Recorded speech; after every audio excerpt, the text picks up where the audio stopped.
thing, just like his face was just whoa, like the extra. I reckon they put extra detail and stuff in him this time. That was nuts. You got to be referring to the close up from the helicopter. Yeah, dude, that was nuts. Oh my god. Yeah, I have to go back and look like exactly how long it's been since the last one ended. But they did a great one. Yeah. I mean, they literally picked up. It has to be at least 18 months, maybe 2 years, maybe. I don't know. It doesn't seem that long ago, though. No, not necessarily.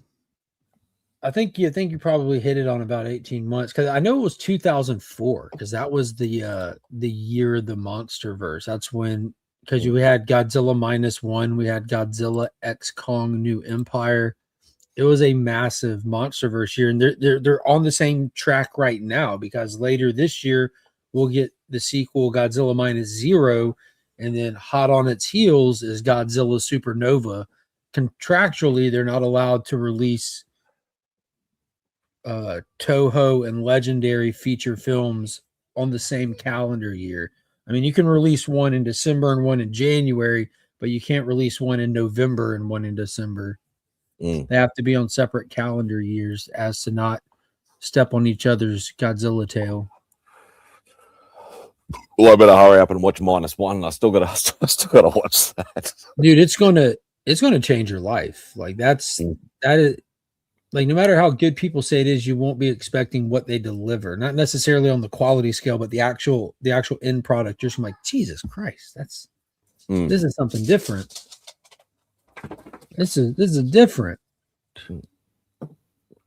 But yeah. Yes, Mark and I will definitely recommend Monarch Season 2. If you want to do it week by week, or if you want to wait for the end, it's up to you. But I encourage everybody to week by week it. Episode 1 definitely has a nice punch in the face already. Dude, it went big time for that first episode. And not much, because I know with Season 1 there was a lot of sort of, you didn't get much of the start. It was a lot of sort of a little bit of drag along sort of story with, oh, okay, how did Monarch happen? This is what happened here. And they're doing the conjoining timelines, which they're doing again without giving too much away, but they're still going to continue that theme.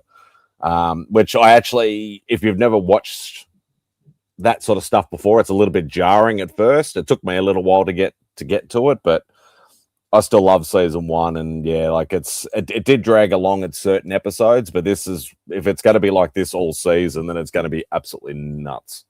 Yeah, I think this one might have a slight advantage for pacing, because they started the whole show off with the family mystery dynamic between Kate and Kentaro, trying to find their father, trying to figure out like what connection, what is Monarch, what is the connection. We're there now. We're like, and because it's established already. Yeah, it's such a smooth continuation. Not only have we like looked into and figured out what Monarch is, we're like knee deep in Monarch with the new the vessel that they have, which kind of like puts you in the vibes of the show, because Monarch always has this like cool high tech stuff and everything, and they have this mobile command center that you get to see, and I just feel like we're all in it at this point. So they just got to keep the momentum going. Everyone's found everyone. They're all together. So I'm thinking that this one might have a little bit more of the action to it. This first episode sure as shit did. But obviously they needed to make a basis in first season anyway. So regardless of whether, like I said, it dragged along a bit. Yes, it did. But you needed that connecting storyline, the backstory between both, and what's actually going to bring it together, sort of thing. So, it was structured pretty good in the first season. You kind of did a character highlight on each episode, kind of thing.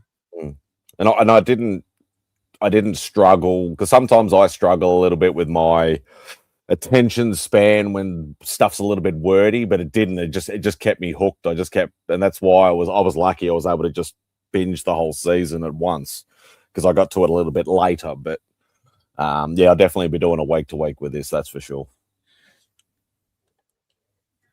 It was awesome. Good morning, Rod. Good morning, Steph. What's going on, Sal? That's Sal's Comic Corner. I think it's the second time I've seen this name. Welcome back. Welcome back. AR, what is going on? The Cars is such a good band. Woo! Yeah. Cars are awesome. When will HBO give me the budget I want to make my R-rated Power Ranger series? It's going to be very serious drama until the monster fights, and then we're breaking new ground on cardboard and rubber suits. Let's do it. Good morning, Drew. Rob, you haven't gone back and watched anything on Apple TV, have you? I don't have Apple TV. No. Yeah. Not an Apple kid. Despite the fact that I grew up with an Apple in my Apple computers until 1992.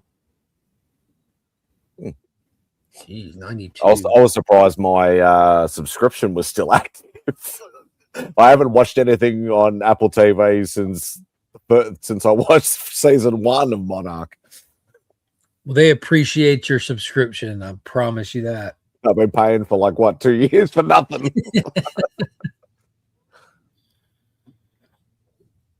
Yeah, my wife uses it more than I do.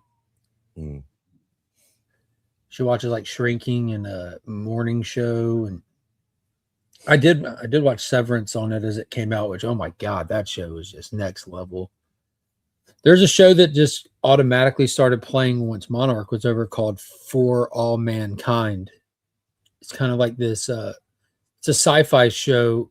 The concept is like a slightly alternate history if the Ruskies won the space race to put the first man on the moon, and what the world looks like moving forward from that changed nexus point.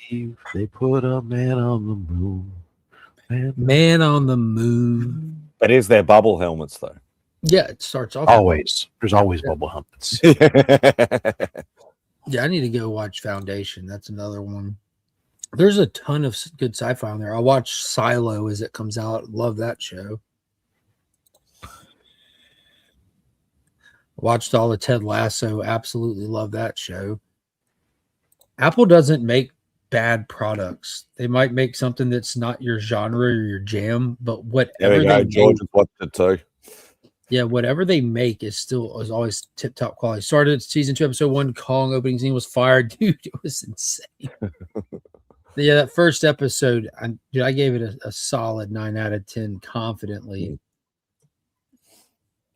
I need to go back and look at how look up some other people's ratings, see where the other people's experiences fell, kind of thing. That's something that I did after I thought of doing that after season 1, because I watch every episode as they drop, and then I post my own little rating thing. Last year, whenever it ended, I went and we took all of my ratings for the episode and averaged them out and checked what Rotten Tomatoes was, and it was nail on the head. I'm like, hey, look at that. It was like I think my rating ended like an 8.5 or something like that. But it was kind of fun to do.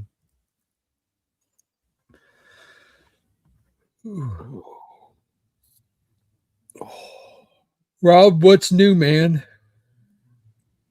Fucking work. Hey, the exact opposite answer Simon had. Yeah, I'm yeah, I've got a week off, or waking a bit off from work, which I think is well deserved. I really need it. What I do with that time? Want to go to work? I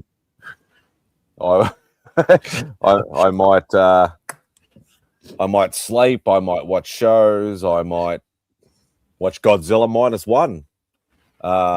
So good, dude. I may go and do some retail therapy. I may go do some shop tours. I don't know. It depends on when I can borrow Beck's car, because I don't have a car. So, well, opposed to using a car, I would recommend a helicopter.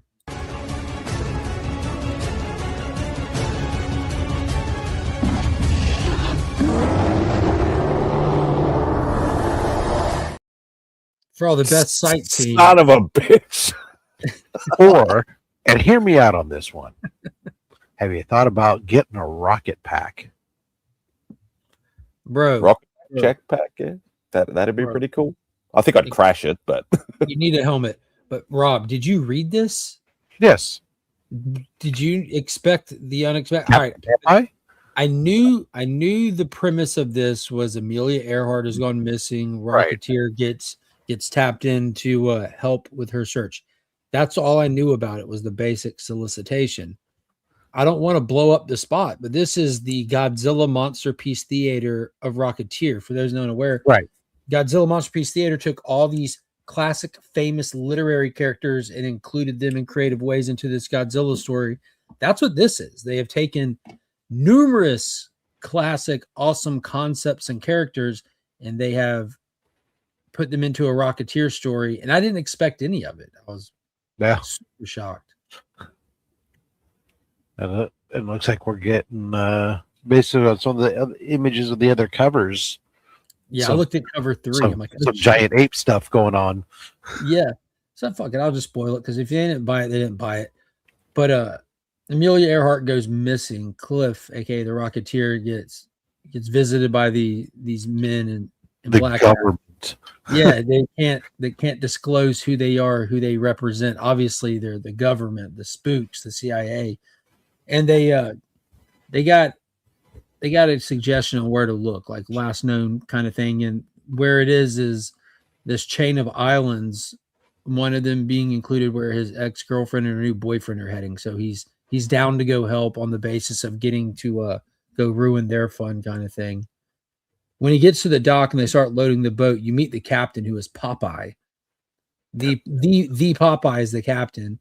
Other people included on this journey to go document the events are Tintin, who's your reporter, and you get the big reveal at the end of it is the island they're going to isn't just a random island. It's not Epstein Island. It's Skull Island. Yeah. Shit. That's awesome. It's super cool. And then they have Betty decked out to look like Betty Page, even though it's Cliff's Betty. It's still drawn and dressed to look like Betty Page in her sea attire and her traveling attire. But I'm like, dude, this is wildly enjoyable. I did not expect this to be so much fun. I'm not a fan of the interior art, but a little basic, yeah. It's super cartoony. It looks like they're trying to draw it like it's the 1930s. It looks like they're trying to draw it almost like it's meant to be a kid's comic book, because that's you still get that style today, but it's generally usually in the youth comics that you get that style that it is. But did you see the covers for the covers? You picked up the Phantom. Do you remember how they had there wasn't a ton of ratios? There's only one ratio for the Phantom book, but I think it was the same cover artist, and it's the only reason why I didn't go for the ratios is because it's this kid cartoony, supposed to homage these classic look kind of thing. I wasn't a big fan either, but the story definitely did the job for me. Yeah, no, I just made sure I have all the Dave Stevens covers on pre-order, and I did the same. Go from there. I'm with Rob. If it's for the youth, it's not for me. Ironically, yesterday I was cooking dinner. I decided I was going to listen to some music, and I took a screenshot and posted it to one of my Facebook groups that I was in. I said, "Hey, this is tired of all you fucking old people giving me shit about how old I am. I may be old, but goddamn it, when I'm listening to my Pandora, this shit comes up." It was a Grandmaster Flash. The was what had come up on my randomly in my list on Pandora last night while I was cooking dinner. I was like, "I'm sorry, that's fucking the shit." Well, yeah, man, for old people, I got a lot of dude, you're fucking old. What the fuck is Pandora? It's like I downloaded this off LimeWire. Is that Spotify for senior citizens? Exactly. Smudgeify. I always explain it to people very simply. Look, it was early on. I had it, and I never stopped. So who cares? Oh, that looks good. It's like Yeah, it's not. It doesn't like look an Archie bad. style. Like Yeah. it's. I think it's reminiscent of the time period that they're trying to portray. Yeah. I'm not criticizing the quality. It's the style that I'm It's right there definitely with not for Rob. I'm everybody. not the Very biggest Archie like. Yeah. Yeah. Who did the interiors? Not sure, but I can go back and look. I know who didn't do them. There's Popeye. Let's go. It certainly wasn't John Romita Sr. It wasn't me. There's There's a lot. Tintin. There's way too many rounded lines for it to be Frank Miller's work. Oh my. It sure as hell wasn't Kirby.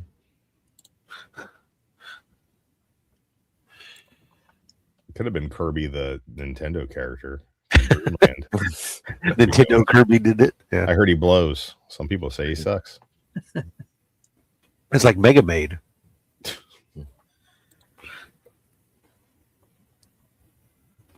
We get the Rocketeer. There we go. So is that legit Popeye, or is it just like a? No, it is. Popeye. Yeah, it's legit Popeye. It's legit Tintin. Yeah, this is one of those. This is like in game for the 1930s. It's awesome. Crisis on the Infinite Rocketeers. Yeah, It's like it's a big multiversal spanning epic There's only one Rocketeer, but so far. although it's a nice reveal. Oh, I'm the Rocketeer, but I came from the boat that there's only like 5 of us on. So I wonder who we could be. Look around. Is it Tintin? the artist is Jacob Edgar. That does not ring a bell. Yeah, never heard of him. Excuse me. I don't know. I liked it. It looked, not super duper into that kind of style, but like as far as it looked like it all fit the story, and it was the colors were nice and bright, and I think it was really well put together. It looked nice. I like the. It's Yeah, a it looked bad definitely at all. Yeah, it's just a different style reading. preference. The previous handful of miniseries that came out have had a more like it's more, I don't know, like I don't want to say realistic. It ain't Alex Ross painting interiors, nothing. Classic But you know what I mean. illustration style. Yeah, more modern. It definitely was interesting having read it and then reading Detective Comics back to back. The only thing that could be more jarring is if I had gone to Absolute Batman, but Yeah. But going into Mikkel Janin right after that, you definitely Style. man, Mikkel really stepped it up. well, none of that, just the bright imagery on the page versus the dark gloom and doom. Yeah. Mm-hmm. Strange Dog Comic Wrestling. Good morning, Mega What's up, Maid. Ian? Gone from suck to blow. What's up, Gene? Good morning to She you. does that. Jean Malo. What's going on, fella? So Roscoe in a bit earlier as well. What's going on, Roscoe?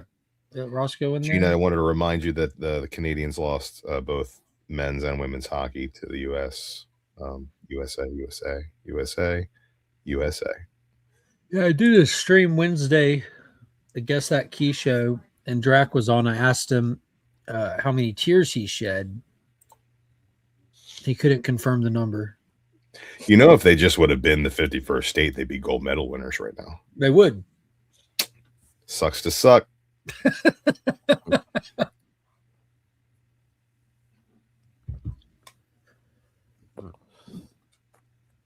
Drew, do you do Apple TV?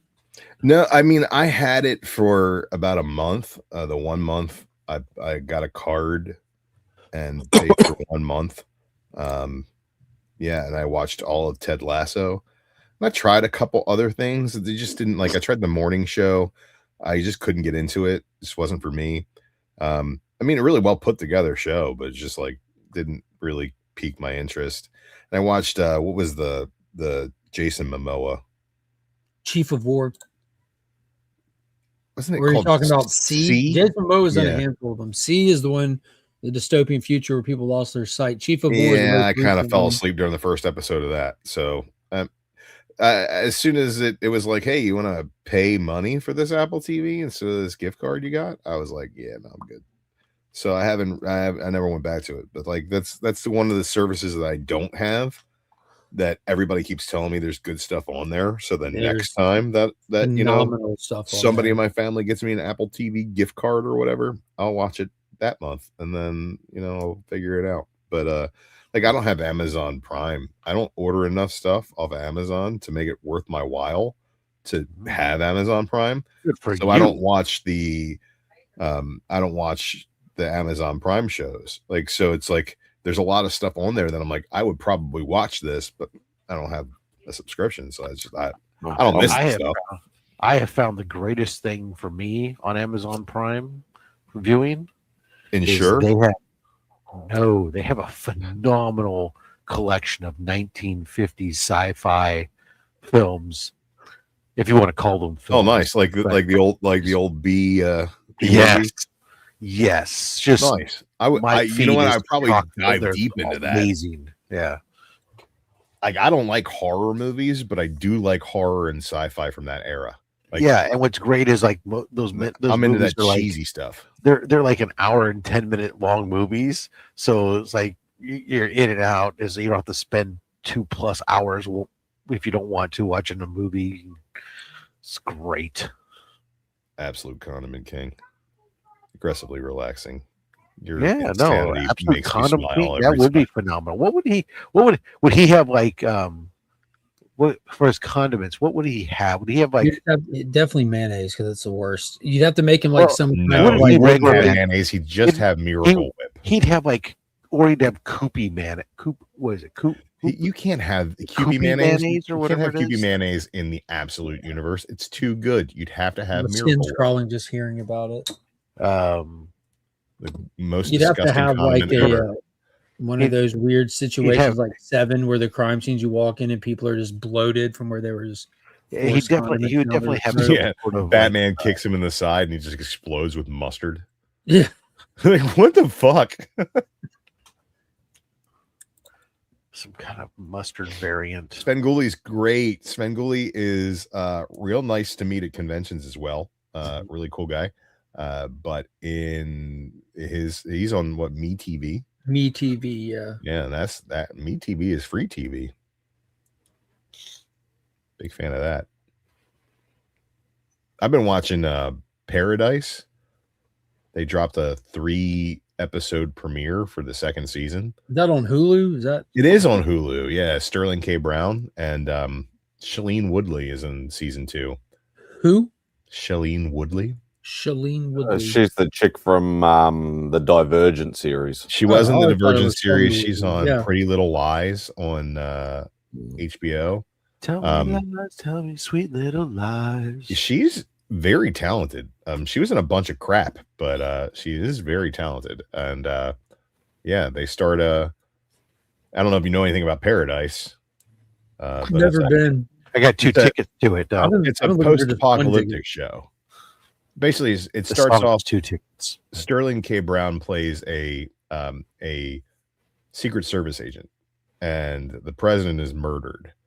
And the stinger for the end of episode 1 is the world has ended, and they're in a giant, super futuristic bunker.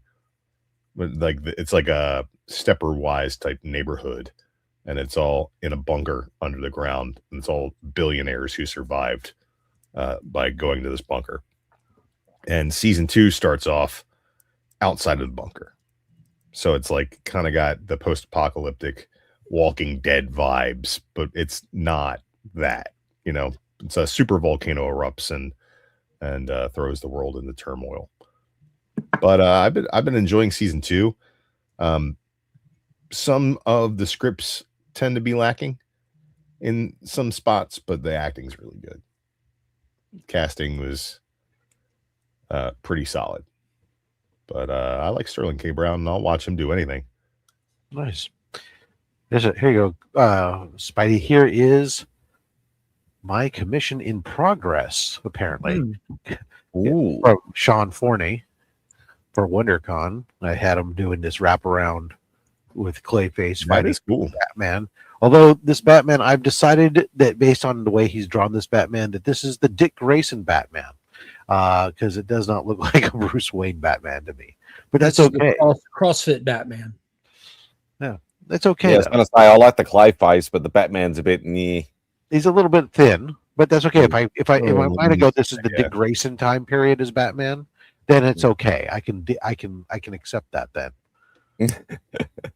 Nah, that's wicked. Yeah, that's really cool. I like the perspective. Knowing Yeah. Rob, he talked someone into giving him that for $50. It's one of those things that's like it's so hilarious when you're sitting there talking to the artist and you're like giving him this idea for all this stuff, and he's like, oh yeah, and then you're like, next thing you know, you're like you're scrolling and you're like, oh well, shit, there's my fucking commission. As he's like saying, here's a commission that's in progress for WonderCon.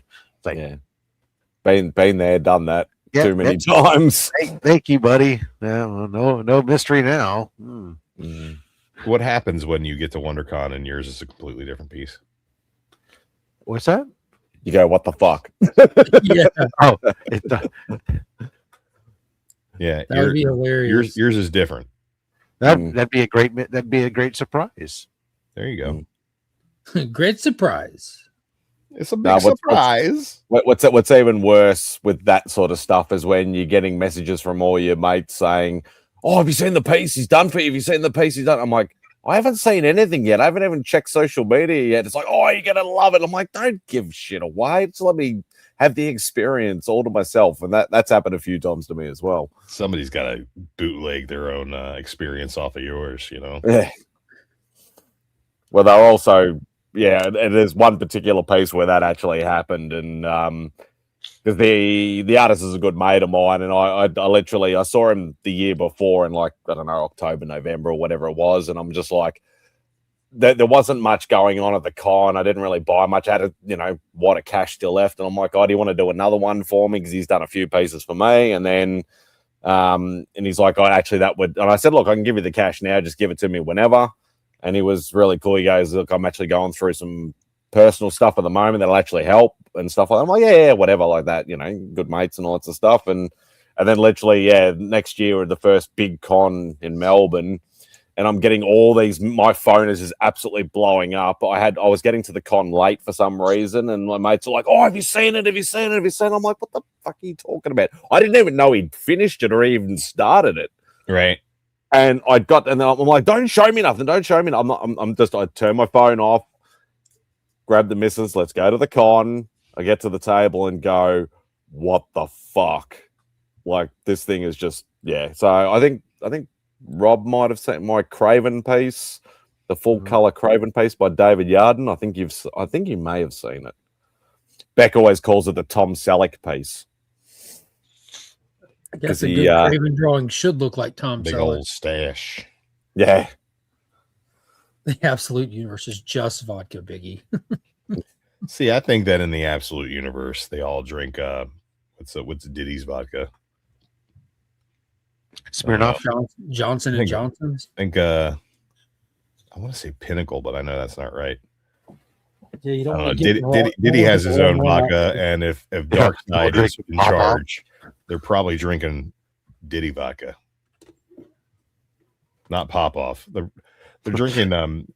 Around here, we've got a great brand called Chesapeake that comes in a plastic. That's what I think of when I think of vodka is Chesapeake. Right. Yeah. Yeah. Nothing like Chesapeake drivers, Sunny D drivers with Chesapeake vodka. Yeesh, anything that comes in a plastic bottle should probably not be legal. Exactly right. Ciroc, that's it. Yeah. All right. Well, we made it far enough. It's not a great photo. The biggest news happened yesterday, and we're going to dive into it after this Tom Selleck piece. Dude, that looks amazing. Like, that looks amazing. Yeah, it's the one. Yeah, it's one. As I said, Beck calls this the Tom Selleck piece. My wife has those same pants. And Mark wears them exactly the same way. And I wear them, yes. Is that a dead hippo? Looks like a rhino. It's a dead animal of some kind. But yeah, I just said to him, like, his normal pieces will be like, he'll do the full color, full figure, but with just little like hints of background, nothing too detailed. And he just went Absolutely. And this is Yeah, what, the trees look my great. phone just blew up. Who did that? David Yarden. The Oh, sky that- is awesome too. So the way it kind of like is swirling, I like it. Mm. I like it a lot. Yeah, one of my all-time favorite pieces. That. So you own that piece. Where is it at? Is it like hanging on display? Is it just boxed up? What have you done with such? It's in my art folders because I have no wall space to put anything up, unfortunately. Here's a pro tip. Put He's it on got the ceiling. birthday tips. Put it on what? Put it on the ceiling. Yeah. Take some. What's on your push ceiling pins. now? I'm guessing nothing.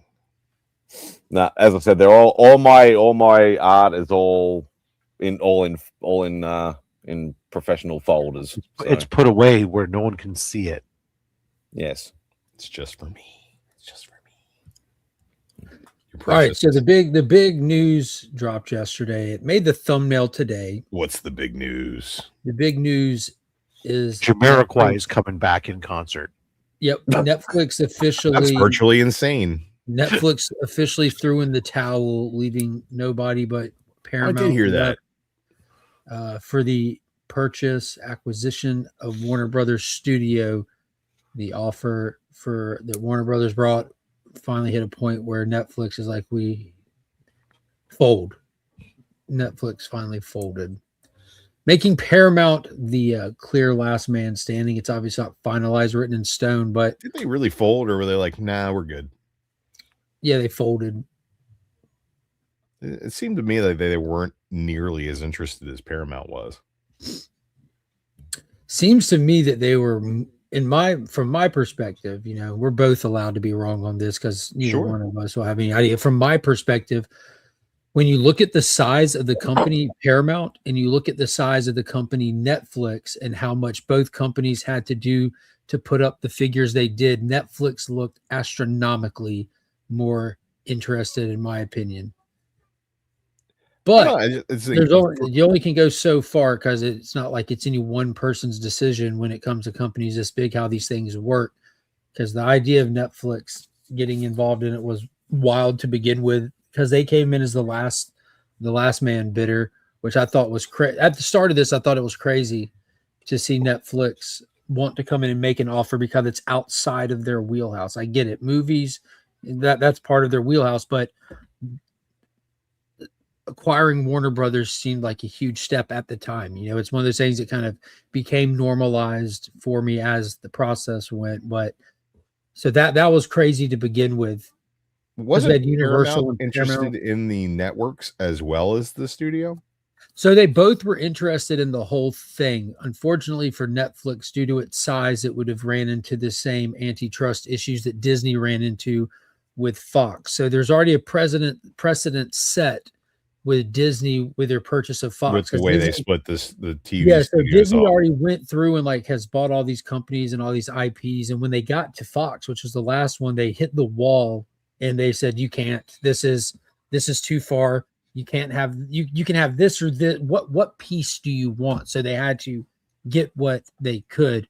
So there's already a clear line in the sand drawn, and Netflix stepping into play at all, you're already at the wall. Like them announcing it, like you're standing on the wall making your announcement. Paramount is completely different. Netflix is like 100x the market share size of Paramount. Like it's a David and Goliath situation kind of thing. Netflix seemed like it was more of an IP interest. Yeah, that was their angle more than anything. Yeah, that whereas Paramount seemed like it was more of like a more well-rounded, they wanted all of it, they want to use all of it kind of approach. So for me, it seemed like Netflix was kind of like, yeah, we don't need to do all of this just for the IP. Like we have our own IP. We can build our own IP. That's a great point of conversation. So that's why I think that they wanted it so bad for the IP. It would have been golden for them to be able to buy pre-existing IPs, because Netflix has been around as it exists today for the better part of a decade. And despite that, they don't have a single original IP that's marketable outside of Stranger Things, and that just ended. So they could really have used that little, like, let's just bring in these IPs where we can sell merch, where we can sell toys, where we can have shirts in stores, we can have licensing brands and deals and stuff. So that would have been great for them on a business side for sure. And that's outside of just actually making movies or TV shows. Right. So that the only product that they have that exists like that at all on any level is Stranger Things, and it just ended. We're getting into the spinoff era with that. They get into situations, I think Netflix does, where they have IP that peaks really quickly and then fades. Like Wednesday. Like Wednesday is a solid IP for them. K-pop Demon Hunters is a solid IP for them. They get into like when they had Lock and Key, like the first season of Lock and Key, that really put itself. I'm just not talking its quality. That one didn't really splash. I don't think it did, but I think that initially Umbrella Umbrella Academy started strong, but strong, and then sort of, but I feel like Netflix's stuff is like that for me altogether. Like I fell off of Stranger Things at the same level I fell off of all those other shows. That was one reason you can look and find comparisons. They bought the Miller World from Mark Miller. They haven't done anything with it. Yeah, they did Super Crooks in an anime. They did Jupiter's Legacy as a television show. They did Jupiter's Legacy, which I thought was solid, if not. Yeah, it didn't get well received. It didn't do well. At the time, it got canceled. The general audience and the internet only talked positively about MCU stuff. Everything was a competition to too many people. So if something came out that wasn't your flavor of Coke, you gotta shit talk it, kind of thing. I feel like just trendy to trash everything but MCU for so long. It ruined so many other opportunities. Right. I think Lock and Key had that same issue where people expected it to be more than it was, and by the time season 3 rolled around, I didn't give a shit. And too many people saw it's not MCU. Why do I care? Hell, even people that are seeing. I really enjoyed Lock and Key. I enjoyed the first season a lot, and then it kind of fell off for me. There's countless comment section conversations I've had since the Spider-Man Noir trailer dropped, and people saying, but how does it tie into the MCU? How does it tie into the MCU? If it's not MCU, why do we care? And I'm thinking to myself, that's why you should care, because you can start episode 1 and you can finish episode whatever it goes toward and be fully entertained by whatever they've brought to the table. Like, it's who gives a shit? I feel like that is like, people are one way or another about it. You know what I mean? Like, I am a big fan of when shit is tied together to something else I already enjoy. That to me is just a bonus, right? Yeah, my point is like there's too many people. What, Rob? I said it can be tied without being integrated. Yeah, absolutely. This can exist in this world. We don't have to worry about playing to any other narratives. Let's just make our Wonder own Man show. was tied to the Marvel universe, but it wasn't integrated. It was perfect. But sometimes there are exceptions. You know what? I would say that if I hadn't watched Iron Man 3 and I hadn't watched Shang-Chi, would I have had the same level of understanding of the Trevor Slattery character? I don't know, because I did watch those things. I think you need Iron Man 3. That's about it. I mean, it helps. He gets the redemption arc in Shang-Chi, which I think that part of that movie is terrible. Yeah, I was about to say, for me personally, that addition makes it worse and harder to appreciate Wonder Man. The second they put the jewels in the eyes of the dragon and the water magic happens, I'm like, all right, who the fuck built that? And I was done with that movie. But the first half of that movie is great. You could have just watched they had there's a short that Disney Plus had on that was there on Trevor's character that happened before all that was the Hail to the King. I think maybe I don't remember. Is it the one where he's in jail? Yeah, I think so. Yeah, that came out with Iron Man 3. That was part of the special features on the Blu-ray. Yeah. I don't know. Where the real Mandarin demands your whatever. Everyone in jail. No, I don't think that's it then. Well, anyway, it doesn't matter. But anyways, there's stuff there to go watch to get you filled in. Good morning, Steph. Oh, good morning. Oh, God, it sounds like a not so good morning. No, it's not. I got the flu. Too much cocaine. Give it back. Let's see. Sucks. This here's Quail Country. there foil on it? You want me to open it? Or I can hand it to you. I too. like Just open what, it. Yeah, will you open it? I don't want to cut my finger again. That was really rough at work. There you go. It was right on the main part too, where I need to put things. It's awful. This one is burned, not like fix it burned. It's too burned. I tried. I made it last for a long time. Simon says, I'd like to see Spider-Man Noir bring other characters in, but like variants in his universe. no, Just like to do little cameos. no. You shake your head no, because Please, God, no. you don't understand the wonderfulness that is the MCU cameo and how powerful it can be. Dude, I absolutely loved all that stuff for so long, but it gets to a point where it's like it wasn't just good because it existed. It was good because of when it existed. And once you do something so many times, you gotta be creative again. I'm not saying you have to reinvent the wheel, but cameos don't like ever, even since before the Flash movie came out, like, and it ain't just me. It's said all the time, like, this is just gonna be a cameo fest slop. Say it with me, Rob. Everyone's saying it.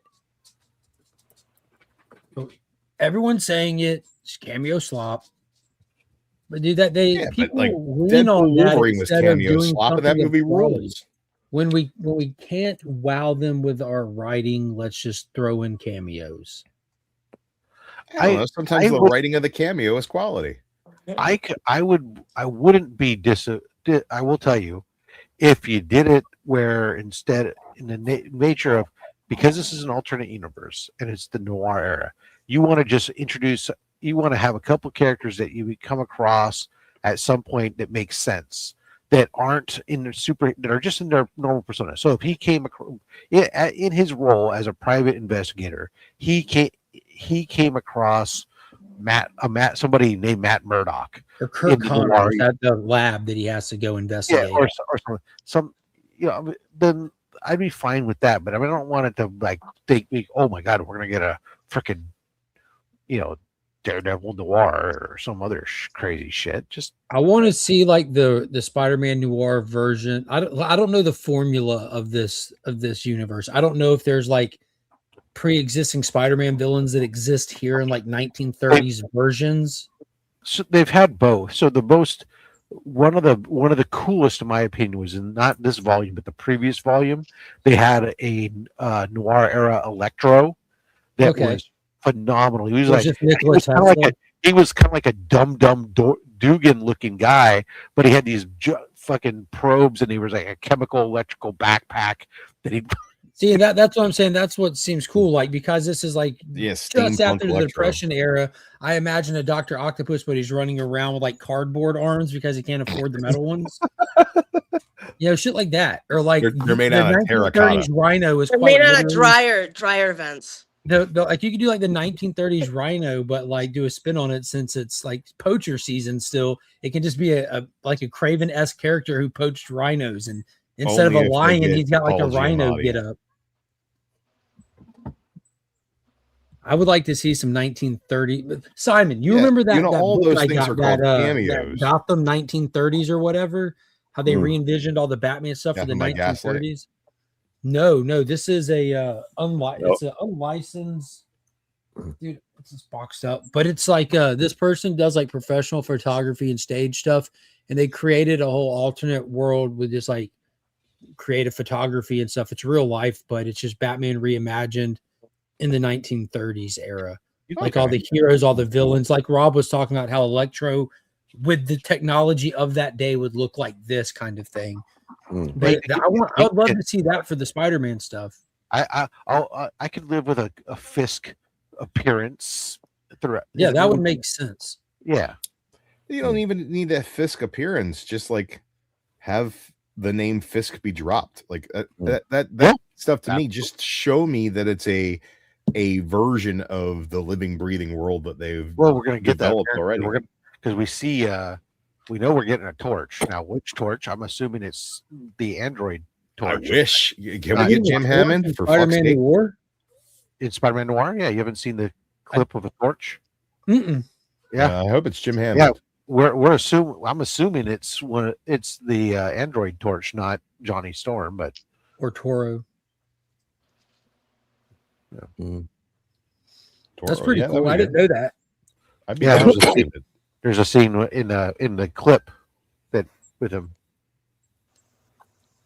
I watched one trailer one time, and I didn't go back and like dissect it or nothing. I could have easily missed it. I'm not super hyped that Nick Cage is as old as he is doing spider stuff, but it is what it is. I'm sure it'll be fine. I'm all for it. Team Nick Cage. So outside of that, the Paramount acquisition is, man, the internet is pissed. The internet is super mad. It seemed like it was like along the way people started really pulling for Netflix for whatever reason. I don't need it. I don't need another lie, dude. I don't have Paramount. It's one of the subscriptions I don't have. I don't want to get another one. Well, do you have HBO? Paramount has some good stuff. I have HBO though. Yeah. Yeah. And I don't think that with either whoever won, I don't think they were planning on doing too much changing, absorbing for a while. You know, like ultimately, like you get like your Hulu Disney bundle, you get your Paramount with HBO bundle. I'm sure that'll be the vibe. But like I kind of want to watch Tulsa King and fucking Harry Potter on the same service. That'd be great. Paramount is a really good streaming platform. They got a lot of good shit. The Taylor Sheridan library alone kind of delivers enough hits to justify the subscription on its own. Netflix's algorithm's always weird too. I feel like I can never find what I'm looking for. They're always trying to force feed me stuff I don't want to watch, and the stuff that I do want to watch, it's hard.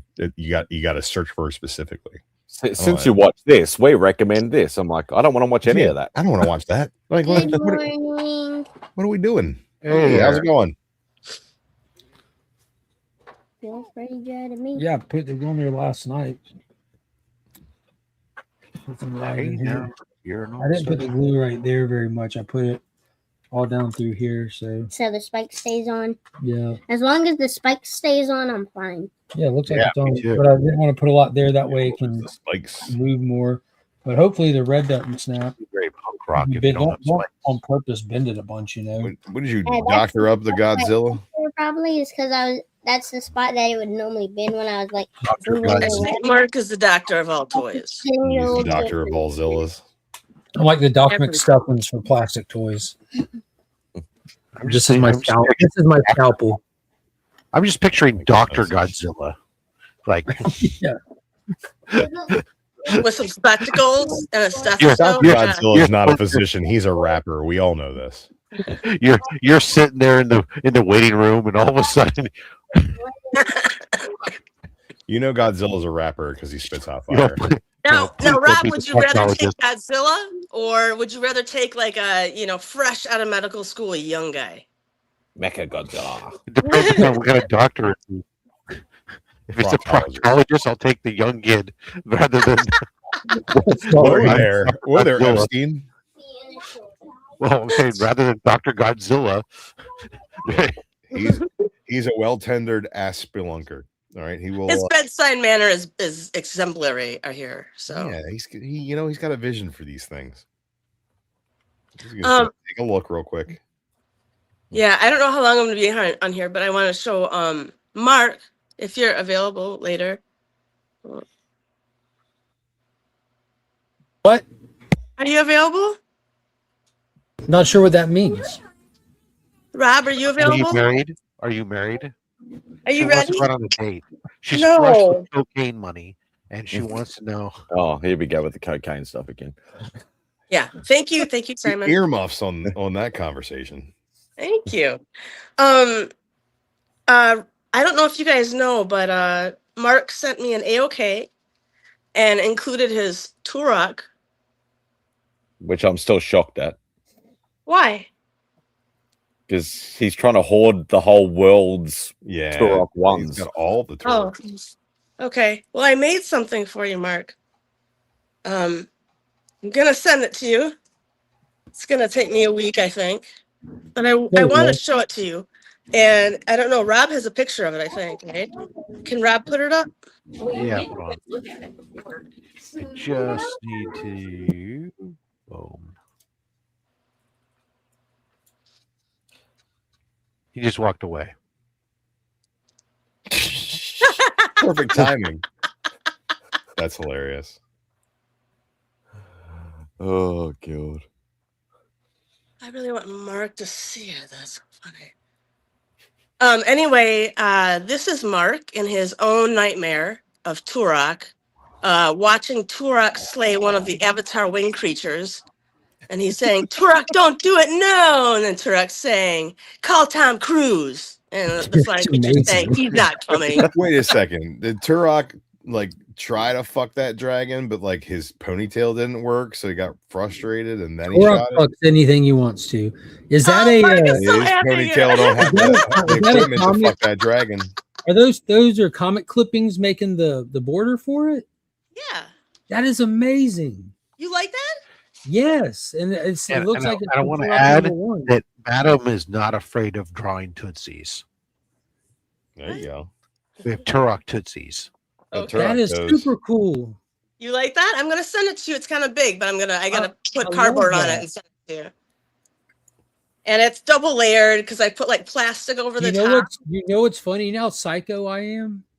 I can send you a picture of the actual Ikrin reference that you used to draw that dragon creature because I know exactly what I what threw away. drawing I is. threw away the picture too. That's You so don't fun. have to. I can look at that Ikrin and I know exactly what image you used to draw it with. That's awesome. the guy's avatared. I still Yeah. have my Turok book, so it's all good. I also have these pieces of my Turok book. All that is doing is making Mark's Turok books worth more. Now, Incrementally. I just want you to know, your Turok is lined with the Turok book. Officially. Yeah, I And see that. That's what I said. I picked out scenes that were good that had Turok in the slices of them mostly, but I like that the book I sent you is coming back to me. I like that. yes, it is. All But I full mean, circle. I That's just really have cool. the cover now. I mean, I thought about using the cover on the border, but I didn't want to be like that offensive. Yeah, that's super cool. That's a whack hack if I ever saw one. Love you. It's Bill Dukes' birthday. The Netflix algorithm. Hey, you watch The Expendables. You should watch this French drama about lesbian Middle Eastern cults. Basically. Right. No, I like when Netflix is like, you should watch all these only on Netflix movies. It's like that means they're not good. Like it literally means they're not good. You That's can not get, true. you can get an There are odd. You some can get an Netflix odd movies. gem. Okay. There's some good Netflix Occasionally. movies. Yeah, but like when you look at a star and you're like, Right, oh, Gray they Man have their was awesome. direct to Netflix movie, I would rather watch one of their old movies than their new direct to Netflix movie. Like, I mean, Happy Gilmore 2 was pretty good. It wasn't nearly as good as anything Adam Sandler did before he started doing Netflix movies. No, it was just a cameo fest for fun for people with the love of the game, the Adam Sandler movie game. Yeah, It felt like great. it felt like a group project by Adam Sandler fans for Adam Sandler fans, and that only Adam Sandler fans can truly appreciate. You're not making who new needs a fans. Netflix deal is Kevin Smith.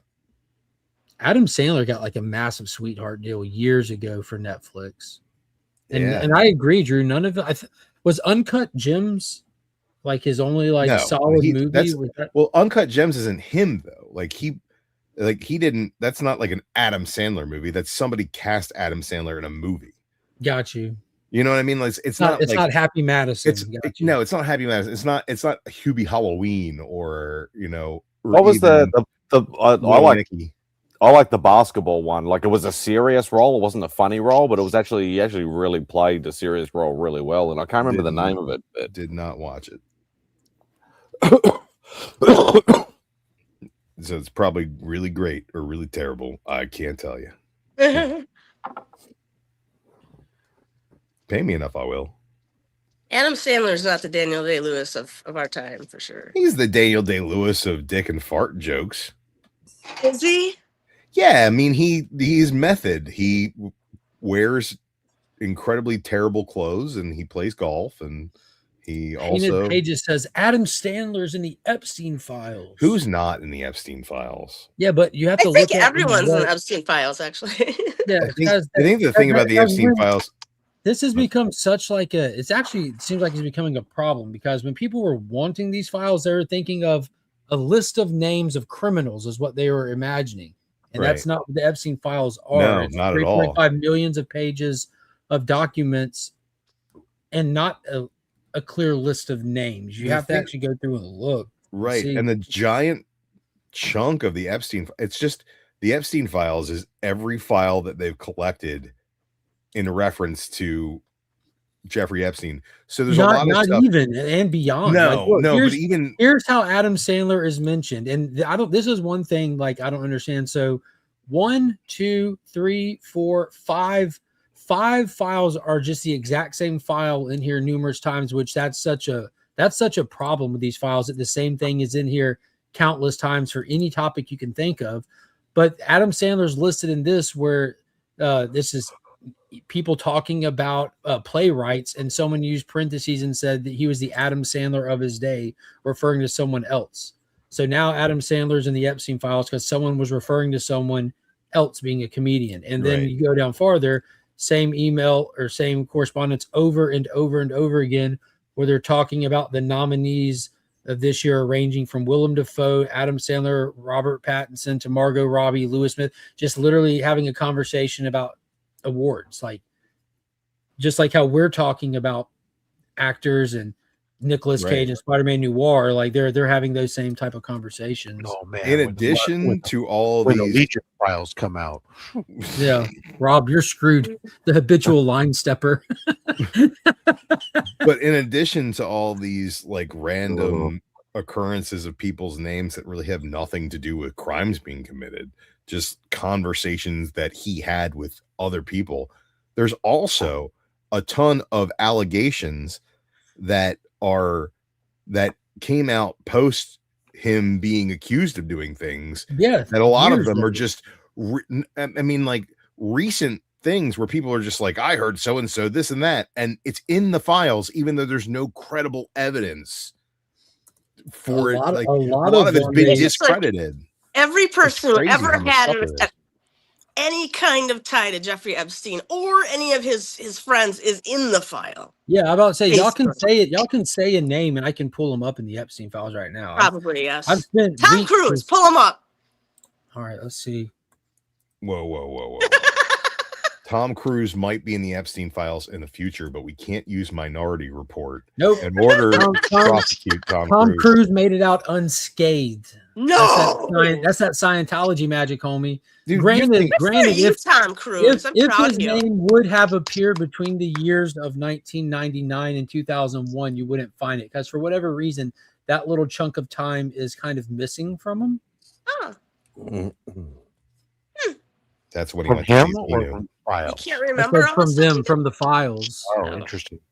Yeah, if you take all the files and you tell them to graph them like by the amount of files per year, you'll see like a steep drop next to not jack.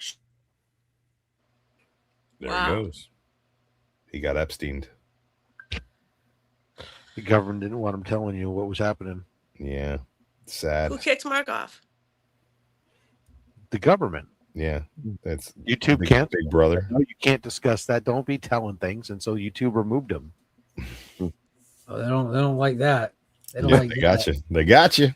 Yeah, they're missing the 9/11 era of emails. I can't hear anything now. Remote. Yeah, it's the problem with those files is that they're incomplete. A lot of it is irrelevant, and a lot of it is just also so fucking out there. It's just nuts. But I did see something where people were replacing those PDFs. If you put it into, if you replace those files that are coming up with no image from the PDFs, and you type the same file in, but as an MP4, strange videos are coming up. So a lot of them are mislabeled. Some people are saying purposefully, but who knows? Oh, I don't. All conspiracies are real, apparently. Yeah, I'll have the T-shirt to prove it here soon. And on that note, let's take a look at Failure Force. What? Gene Hackman. The Hackman. Who the fuck are these little bastards? Keep your eyes Do peeled. we have any wrenches in the chat?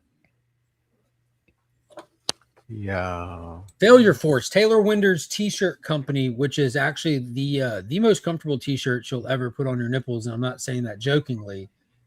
He's got some really cool stuff, and he does some really fun designs. A lot of them are really topical, and he has one that was my absolute favorite. And it was a UFO over the pyramids in Egypt, and it simply said scheming, like pyramid scheme, but just like the whole joke on ancient aliens and stuff.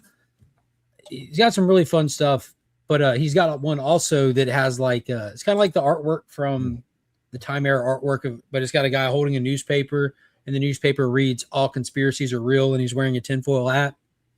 Absolutely love it. But I highly recommend checking out Failure Force. A lot of really, really fun images. Taylor's actually a really talented artist, and some of his pieces have been put on shirts. But Easy Tiger, Later Gator, just really basic stuff that's really funny. Let me see. I don't even know how to search on here. But he also has this shirt right here. And any and everybody who buys this shirt from now to the end of time, the how do you say it correctly, Rob? The proceeds, the profits, the profits will be sent to Comics Curing Cancer. So when you go on there, grab one of these, but grab a couple other designs you like as well. That way, donating to Comics Curing Cancer and to Taylor Winder's business at the same time. It's really good stuff. You won't be let down. Taylor Winder also has a great book, has a great coffee table book. Taylor his stuff. His art, yeah, his art's awesome. Yeah, and I was looking forward to buying that actually. So that's what I want to get. Oh no, it's gonna have like 365 like drawings he did or something. Paintings. Yeah, he just opened up commissions like 2 weeks ago to do some commission work. It's awesome. I mean, it's no Turok killing an Ikran, but not everything can be. Not everything should. Mark, I just want to tell you, when I started the piece, it's kind of fun because you don't know where it's going to take you. You know, like I started with your face. And then I was like, I need Turok and those dinosaurs and the avatar flying around. And I just thought like, oh yeah, now we need some words and this is going to be fucking great. It turned out amazing. I like it. It just was a journey into Mark's most likable things. It looks as chaotic as my mind feels. And I appreciate that.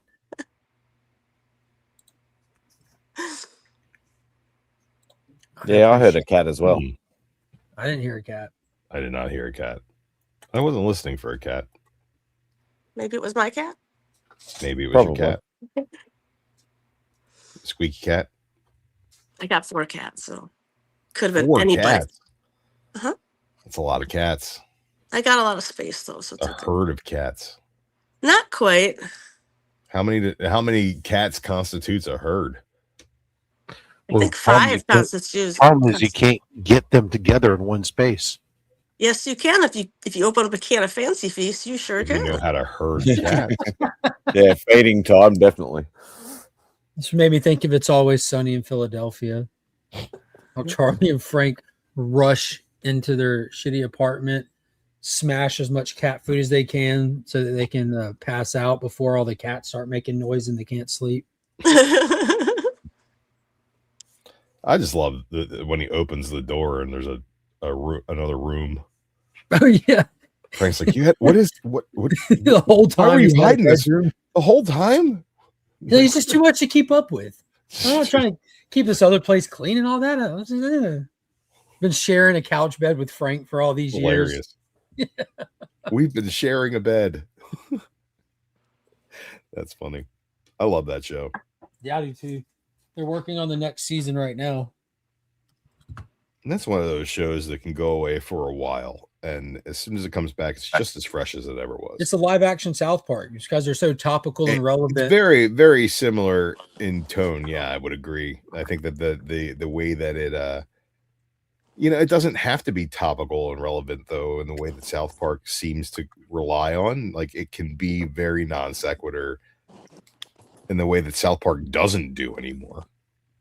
Well, if you go back and rewatch it, you'll see where they kind of went in the early seasons, kind of touching on kind of more generalized topics and themes and stuff. As they kept going, they started getting more and more like time sensitive, relevant.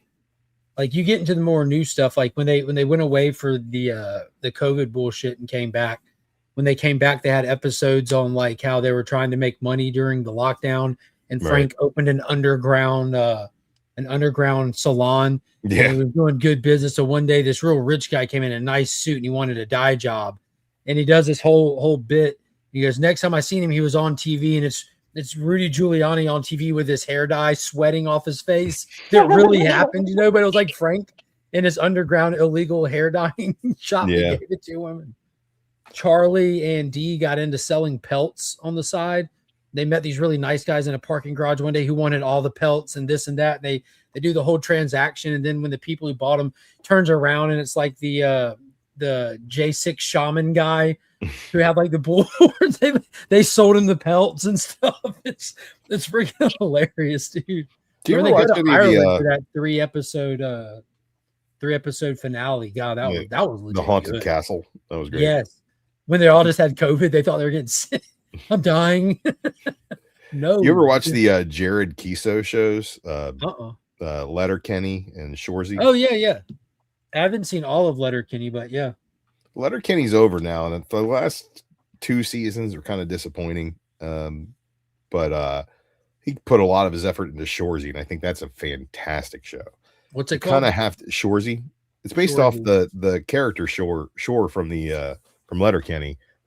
He moves to Sudbury, Ontario, and it's basically the story of him and his hockey team. But good show, fantastic. Same level of weirdness and specificity in characters, like small town weird characters. Yeah, I felt like Letterkenny's what you get when you mix Trailer Park Boys with It's Always Sunny.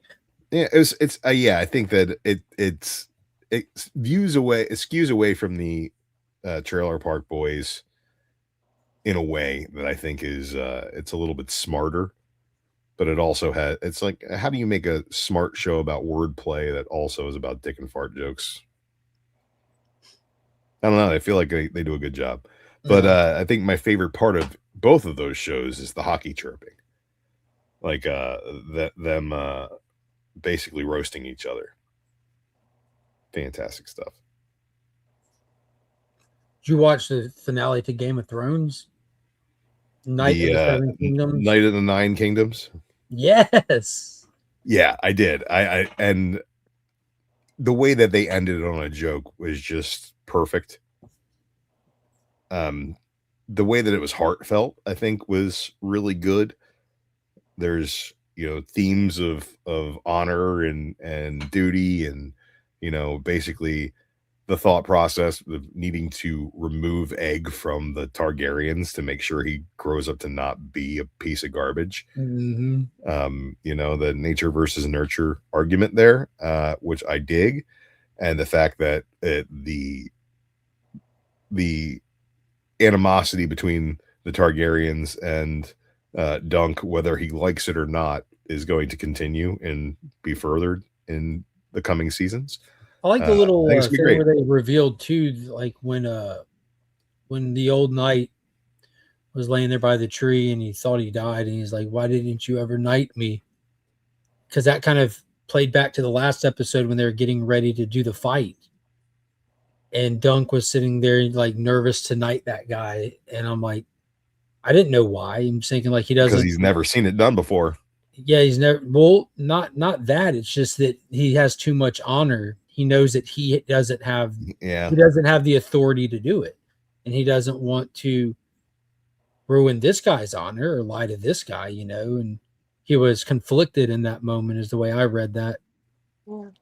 I think that You know how you said Egg didn't want to, they took him because they don't want him to be a Targaryen, you know, and prevent that or whatever? Don't want to be a piece of shit. Yeah, well, what about Jon Snow? What about him? He was a Targaryen. yeah, but his mother He was a secret Stark. Targaryen. Still a Targaryen. Yeah, but he's half Targaryen and he's half Stark, which makes So he's him only half half mad. He could be mad, but he's so honorable that it's just. But I think their argument overrides. wasn't that like you're a piece of shit because of your namesake. You're a piece of shit because the people you surround yourself of your namesake are pieces of shit. Y'all's pieces of shit is wearing off on each other, I think was the Yeah, I think it was the the madness doesn't. What was the quote? The madness doesn't come from the womb. yeah. Right. So Something it's like like you're not born a crazy asshole. You become a crazy asshole. Yeah, egg was the evidence to that argument. I think they're highly susceptible to being assholes. Yeah. Well, I mean, anybody who's They have a predisposition born to with a silver spoon in their mouth is predisposed to becoming ignorant to the plight of the average man. What about But- Sansa? No, I think she's a cunt. I mean, but that's just neither here nor there. I liked it. I thought that it worked out great, but like as we were talking about earlier, something being tied to something but not contingent upon viewing. I think that Night of the Seven Kingdoms is perfect if you're interested in checking out what the Game of Thrones universe has to offer, but you've never watched Game of Thrones. You don't need to. You don't need the rest of it in order to enjoy this show. Yeah.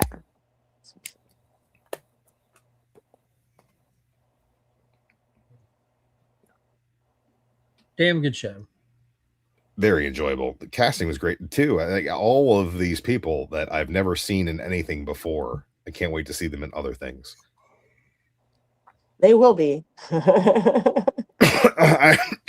That's a I big hope so. The stepping guy who plays stone, you Dunk know? is he's pretty great in that role, and I'd like to see him in something else just to see if he is just as good in other things. Mm-hmm. But Duncan the Tall is a fun character, and watching him nervously kind of putz his way through, trying to be a knight is enjoyable. I like it. I think we all can relate to that because he's definitely a fake it till you make it type of situation, I really like the guy who played Baratheon. He was great. Dude, his suit was amazing.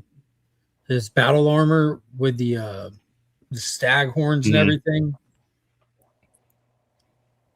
We're boring Rob. Let's change the subject. Rob, tell us about old time video stuff. Tell us about the phonograph. What was that thing called? Where it was like it would spin around and in the little shadow images there'd be like a candle inside and Rob, tell us you about feel like the a little times you had to horse put running, but something it wasn't really a horse. up to your ear. And then Zenoscope, talking yeah, to that's someone. what I'm talking about. What's your latest Zenoscope? Actually, it was funny is I just saw something that was similar to that on the back of one of the comics I was doing. It was like this Zorro TV thing that it was like that you could mail in for, and it was just literally like it had like a couple piece images from like Zorro clip or something that was like, you just kind of hand crank it and it would move through. It was basically an over glorified flip book that they would sell to kids for like $1 on the back of some Silver Age comics, obviously because it was Zorro, but. You grab my attention, Rob. I hand crank it all the time. Oh, hey, sometimes you got to do what you got to do. Keep yourself happy. Ugh. No one else is going to do it. You got to do it for you. Anyways, I've just been so busy. I haven't been paying attention to what's going on pop culture stuff. So Check much Bird as Family. much. I've barely been About able to, Blockbuster. That's hilarious. I've barely been able to find the time to log on to Instagram to quickly clear the trillion group messages real quick. Just Rob, you're so popular. I do the same thing. No, for it the has days. nothing to do with Open that. it just to get the Sorry, blue I dots sent off you a of there. message, Rob. No. It's literally is just that I have an OCD issue with standing issues, and when you're in certain group chats and they're prolific conversations, it's like, okay, well, I'm just gonna. I don't have the time to read the last 3 days worth of conversations. I'm just flipping through it all. Just turn real quick. notifications off. Well, it's not. My They're not. notifications are off too. So they're not pinging me. It's just at the top of the screen that it's. You have the notification dots. They gotta go. Yeah, that's it. Uh, Or then when I log in, then there's like all the messages, unread messages are there. That's all I'm talking about. Yeah, I mute I- everything because I kept getting woken yeah. up at 3 o'clock in the I morning. muted that. Well, my whole phone goes to mute at certain time of the day, except for if my parents call or my kids call. But other than that, it's But yeah, no, I muted that shit a long time ago. People kept butt Yeah, dialing the I bloody. erase these group chats. conversations. People are like, "What? Weren't you in this group chat?" Like, I don't know. was for like a day, and then y'all said shit, and I was like, "I don't need to read that." No, Such is life. morning, Burke. I'm getting work messages already today. I'm off. I was getting work messages. It's all week's been 14-hour days, and last night I was getting ready to go to bed when there was like multiple work messages started flying through, and I was telling people like I'm doing stuff. My wife said, "What are you doing?" And I'm like, "Oh, I got people in the UK and Romania fucking pinging me right now," and I'm like, "Oh, telling them all I'm going to bed. I'll fucking talk to you in the morning when I'm up." Fuck you. I'm sorry if that's an inconvenience for you. That's why I have about 20 different time zones on my phone, so I know when I'm messaging people. It's considerate. Yeah, I Doesn't live work the other real way, time, but Eastern Standard Time in the United States of America. It's called real time. It's the time things happen. If you're on another time, sorry about your luck. Yeah, I'm sorry, but I Rules go the by real my time time. wouldn't be GMT -5. I go by my time, and then if I send a message, and it notifies you immediately, that's your fault. You should have had the notifications off. Yeah. that's why I check them when I wake up. And then I say there 100 group chats have all got stuff on it. I'm like, screw it, I'll do it later. Yeah, it's easy to be overwhelmed by all the group chats or whatever. Mm. Just gloss over them, Do not self-promote in the Heroes Con group chat. Can I be in the Heroes Con group chat? Are you going to Heroes Con? I am going to Heroes Con. Are you really? I haven't booked yet, but as soon as I get my tax return, that's the first Well, thing. Rob says doing. you have to send him a screenshot of your ticket, and then he'll add you in. Well, I'm just what are you talking about? I'm not adding shit. Is there? I'm gonna start drawing mine right now. I only want to be in it so I can shamelessly self-promote the things that I don't do. Like, I'm gonna make videos just so I can shamelessly self-promote them in the Heroes Con group chat. I'm gonna be that guy. Trying to like have one chat that's not just everybody in the world dropping their fucking YouTube videos. I don't make YouTube videos or try to make people watch them anymore. Those were the days. Can I be in the group chat? But I'm not going to Heroes yet. So You're not going to Heroes? I don't know yet. I mean, I'm not. You yet. didn't have fun last year? I had so much fun last year. See, you was gotta the have more best fun. time. I know Caroline's aiming to come back. Obviously, nothing's written in stone, but it's still her goal. Is Christina coming again this year? I don't know. I don't know actually. Yeah, good answer. Honest answer is a good answer.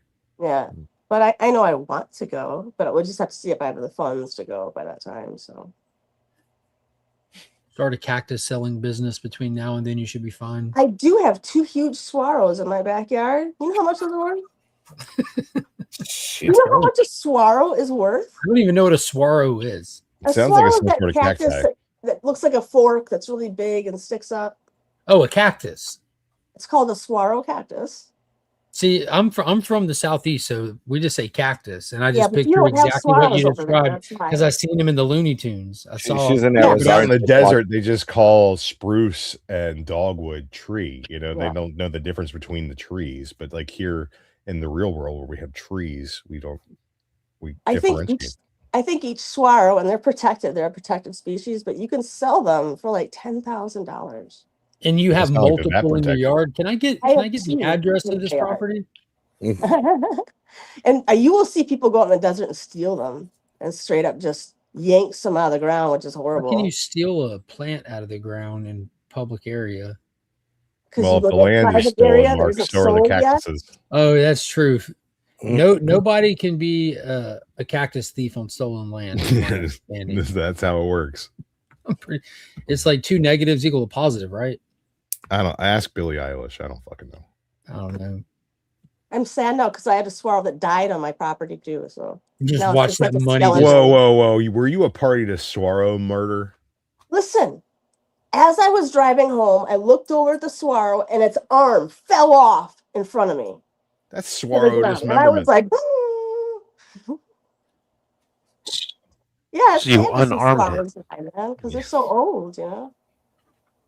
It takes like 80 years to fucking make a squirrel, and then more than that to get arms. Like the rob of cactuses? Yes, I am. Cacti, I'm sorry. Yes. I can tell you about some cacti, some teddy bear cactus, some spiny cactus, some fucking hedgehog cactus. That is I can go like Forrest Gump. that's a lot of cacti. There's a lot of different varieties out here. It's cool. I'm not really into plants.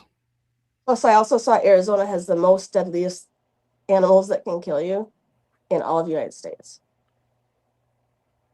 which is a reason to move here. Yeah. Meanwhile, Australia laughs. giggling like a schoolgirl at our thought of dangerous critters. How many venomous rattlesnakes do you have? Well, the thing about our scorpions in the U.S. is they're the size of scorpions. The scorpions in Australia are the size of dogs. Yes, but we have bark scorpions. Scorpions is actually the other way around. The smaller it is, the deadlier it is. See, you know that because you're familiar with there aren't scorpions where I live. I live in a place that they were like, wait, should we live here? Well, are there scorpions? No. Okay, sounds good. We do have 9 out of the 10 deadliest snakes in the world. We have 3 or 4 out of the 10 deadliest spiders, and then there's everything else. Oh, I don't know about the We'll Scorpions. arm wrestle later They for put out that. one hell of an album. Yeah. One time I was in my swimming pool. I was swimming and I looked over and someone said, "Branch, right? Look at the branch." I looked over and it was a fucking baby rattlesnake in my pool about to swim towards me. And I remember scrambling out of that pool as fast as I could and running out. And then we had to decapitate it and bury the head because the head still can bite you. But it was spitting venom and as it was being executed. And it's scary because those baby rattlesnakes, they'll give you all their venom. They're more deadly than just a regular. Hey, just go up and give it a pat. It'll be all right. And I like snakes. I used to own a snake in college. Yeah. Of all the things to own in college. Nothing is better than having your friends come over for feeding time, putting a live mouse in the snake. Oh my God, I'm having flashbacks to Road Trip now. And then watching Animal Planet, play before your very eyes. A lot of late night college turns up with coming to feed the serpents. Oh my.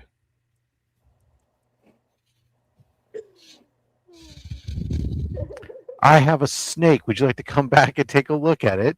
No, but I have had that done to me before. I was having a dinner party and like the guy next to me is like, "I got a snake too."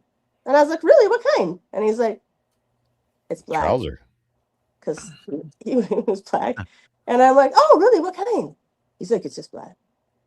I'm like so confused. I'm like, "Really? What species is it?" Like everyone's laughing at me because they're One-eyed trouser. Can I see it? Yes, you may. But first, you got to close your eyes. It's gonna be a surprise. Stick out your hand, you'll get a surprise. Sweet Jeebus. Well, oh my god, my phone will not stop going off. I recognized you from somewhere. I'm just kidding. I switched shifts yesterday, so I've been working like the mid shift, but then I worked overnight last night. Oh, I just got home when I hopped on, and yeah. You haven't slept yet? No.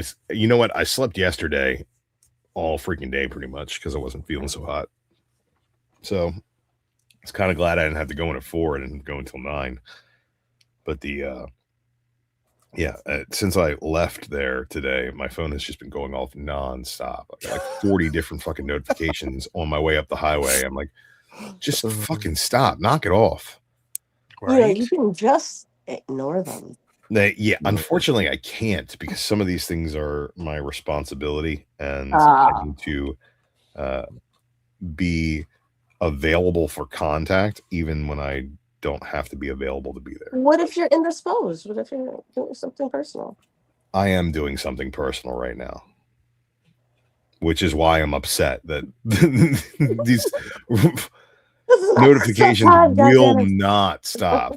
Yeah, see, madam, it's just like when you're a dealer and people need to get a little bump, they're gonna call you, and you've got to be responsive. There you go. You know, people need their product. This is why I would never succeed as a drug dealer. If you want to eat, you got to be there for the streets. People call cocaine madam. She's got to be on the spot. Otherwise, we get some fiends out there that are jonesing. They're going to break an arm off of that's just cactus. For now, though. Like, if you stay the course, you're going to have goons. You're going to have henchmen. Exactly. Wait, what we call underlings. Wait, I could build a small army. Yes, I need a third tier on my membership that's called the underlings. Or people who get shit done. You know, sometimes when you have a horse and it's dead, just keep beating. Keep hitting it. Keep hitting that fucker. It ain't gonna get any deader. Oh my god. Thank you, Rob. I can't wait to think of a great picture for you now. In the industry, we like to call it a running gag. There you go. I am so mortified and happy that it happened. Thank you. Now, what exactly are you managing from Romania? I'm not managing anything from Romania. I'm managing things from America. I just have people in Romania. Romanians, they call them. Yeah, Romani. I feel like Rob is really running like a spy operation over in Romania. Like he's the head. He's mentioned Romania too many times on stream for that to be true. Yeah. Sorry, Rob is the handler. What are Romanians known for? Dracula, vampires, and witches, right? So gypsies and gypsies. And anytime you need a horror set, that's where you go to film, right? Is Romania. A horror set. I thought you said a porn set. He's part of the John Wick franchise. He's part of the Romani. Yeah. That's what it is. There you go. Now, have y'all seen the trailer for the new scary movie? Cluj, which is the wrong part of Romania. There's another one. Bro, the Wayans brothers are back, and they were coming back to the franchise, and they were saying, because people were like how are they going to do a comedy movie? Because like comedy's kind of been dead for for some years now. Like people were kind of afraid to do comedy, and they were asked about it in an interview, and they said that we're not going to pull any punches. We're gonna go hardcore. I just saw the trailer, and it's a Red Band trailer. Someone filmed it in a theater, but it looks like the OG stuff. They're definitely not pulling any punches. they're going to piss a lot of people off. What's this scary movie 45? What number are they up to now?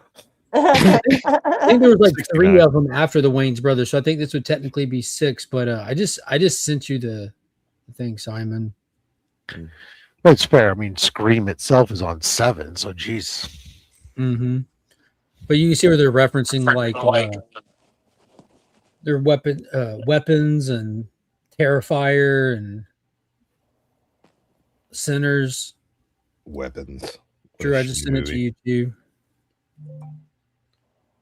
Mark, what do you think about the new Lee Cronin's Mummy trailer? Oh, I'm excited to see it. So Are you? I'm stoked. Like I'm already at a 10 to see Brendan Fraser's The Mummy 4. Like I Rachel love Weisz, that right?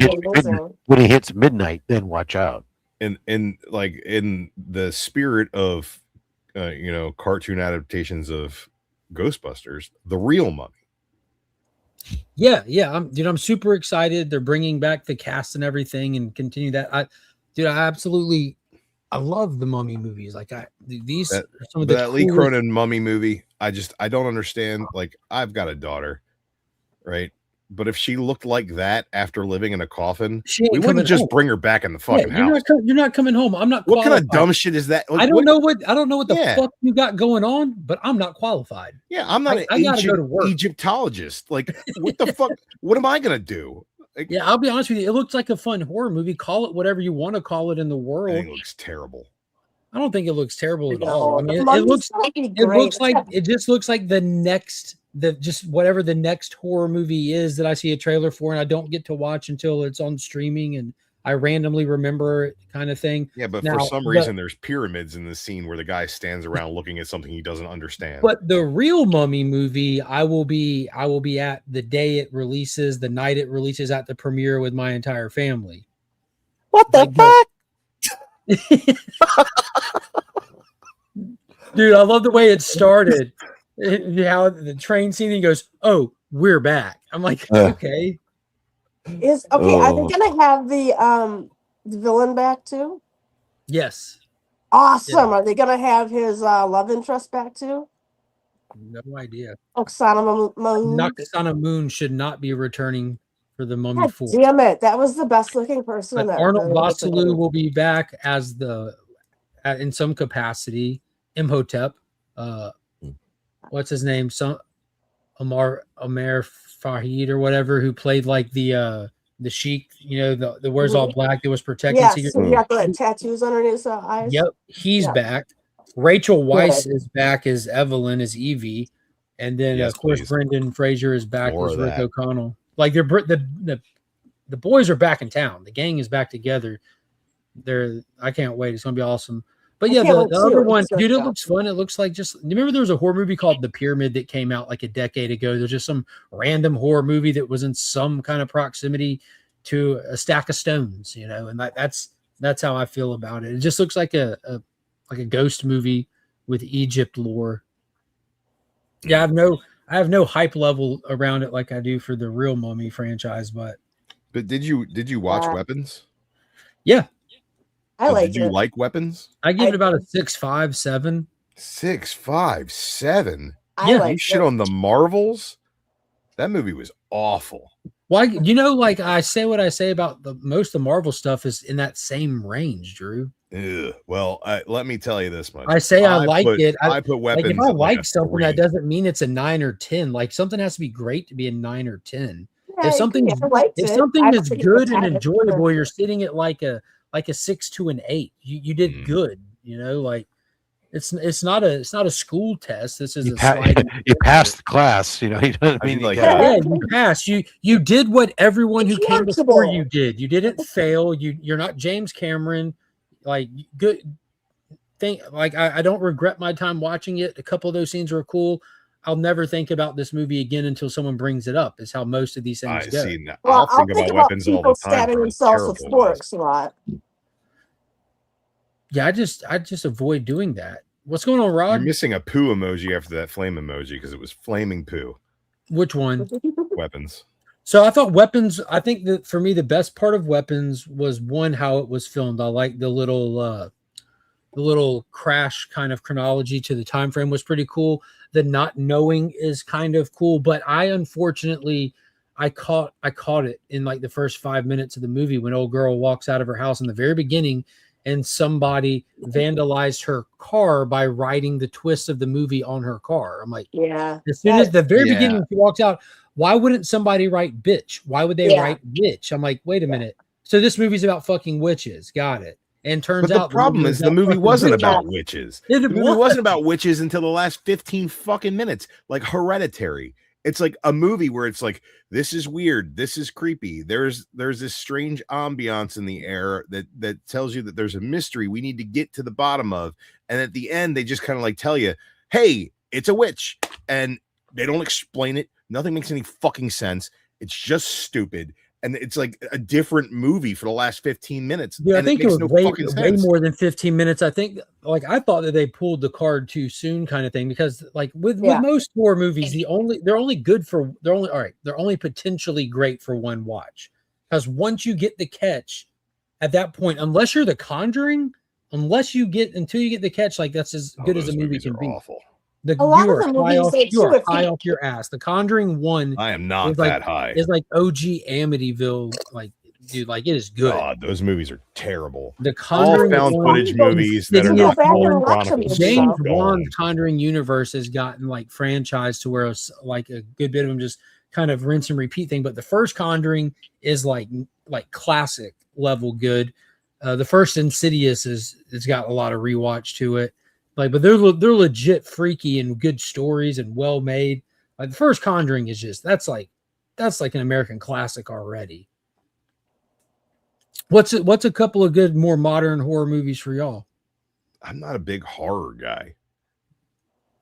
Like they don't scare me, so I don't see the appeal. You know what I mean? Like it has to be, for me, horror would have to have a at least interesting amount of practical effects at this point for me to be very interested in it. Yeah, I like The Visit. So like The Conjuring. The Visit was good. No, those hands, dude, those stupid hands coming out the shadows, just clapping by her head. I'm like, oh my god. Oh. Yeah. Has anyone seen The Visit before? Is that the one with the grandmother or whatever? Yes. Yeah. I thought that was terrible too. You thought it was terrible? I was just waiting for it to be good. Like, it looked pretty good, and then you sit down and you start watching, and it's like, all right, when's this is gonna be good? And then 45 minutes in, you're like, I guess it's fucking not gonna. High bar to fill. Yeah. Simon, you watch any of the Conjuring? I watch a lot of schlock that it entertains me just fine. I used to love horror when I was younger. I don't know what it is. I just can't get into it anymore. Yeah, I was forced to watch Chainsaw Massacre Part 3 when I was super young with my father. Great film. That's called Leatherface, the Texas Chainsaw Massacre 3, That's starring child abuse. Okay, Viggo Mortensen. That's Aragon in there. I can't even remember the last horror movie I watched. I like Texas Chainsaw 2 much better than 3, but is that the one where they burn the that one has Bill Moseley in it. Yeah, it's Bill Moseley. The radio station. Family. Yeah, Dennis Hopper in there. Leatherface. Yeah. It's cheesier, but it is also much creepier. Yeah, it's got that ick feeling to it. Well, when you're scraping your scalp skin off with the hand. I like that Texas Chainsaw Massacre: The Next Generation Part 4 stars Matthew McConaughey. Driving a tow truck, trying to run down Renee Zellweger. He's like, yeah, what's the big deal? I'm only trying to fucking kill you. All right. I like the remake, the reboot was good. Dude, the Michael Bay Texas Chainsaw Massacres were the absolute best horror movie remake ever. Hey, CJ, what is going on, homie? Piranha. That's actually a Roger Corman film. And the Piranha 2, The Spawning, is James Cameron's first film. He was discovered by the Roger Corman crew. Without Roger Corman, Hollywood's rebel, we would not have James Cameron. Or his path could look wildly different and not have him in the capacity we do today. What will we do without all those submarines? You wouldn't have True Lies. You wouldn't have Terminator. You wouldn't have Terminator 2. True Lies. Jamie Lee Curtis said that was her favorite role of all time. That was my favorite role she was ever in. Yep. Simmer That down. was the best time ever. So they need you to take a couple notches off that there, Super Chief. Tom What about Arnold. Wolf Creek? Have you seen Wolf Creek? I have not seen Wolf Creek. No problem. Anybody else Wolf see Creek is legit Wolfman? creepy. The, That's actually Oh, that was actually- awful. That's What actually the was? newest one with what's her name from fucking Weapons? Wolf Creek is just an Australian documentary Yeah, much. It's true. based is on Lake real Placid. events. it's so horrifying. It's and that's based on why. serial killer Ivan Milat. What's he called? Ivan Milat. Oh, It's loosely based on him as a serial killer. I'm terrified of that. There you go. Yeah, trust me, when you meet him in person and he does that voice, he's fucking creepy. Why would you meet a serial killer in person, Simon? No, the John Jarrett, Oh, the actor. That's funny. Yeah, because he's not in jail. Even though he Not should yet, be. not yet. That's a horrible movie. Yeah, no, he's a weird dude. The actor. Well, they Oh, know I I just remember didn't- Chris you gotta Spring keep Glover? saying that now. Pretty normal. Clarify that. Remember Chris Spring serial Glover? killer. Shockingly down to earth. Yeah. Now he was just a little off. Very kind eyes. Very welcoming. I The suppose the weird last horror. stuff in The Shining was something. It was. I suppose the last horror thing that horror adjacent that I watched was the Welcome to Dairy. But I really loved that. Nah. I think it was called Cocaine Bear Links. Oh god, here we go again. Or the no, I didn't say Spider Pig, I said Cocaine Bear. They didn't say Cocaine Madam. Oh yeah, let's not go down that Cocaine route. Spider Pig. Freckles is the name of the spider pig. I want to watch Spider I- Ham on cocaine. Look, I like to bring this up from time to time Fantastic because I told y'all years ago that there are human clones walking around. And how do I know this? Because they told us about Spider Pig. And that's how these things work. When they're willing to tell us something, pay attention because the truth is so far beyond that, what they haven't told us. Freckles confirmed clones. And now here we are, years later, fucking clones. Joyride was a sleeper. Yeah, I enjoyed that one. Candy Cane. That was pretty good. Andy Kane was. Joyride Welcome to was Dairy awesome. was awesome. That scared me. That scared me too.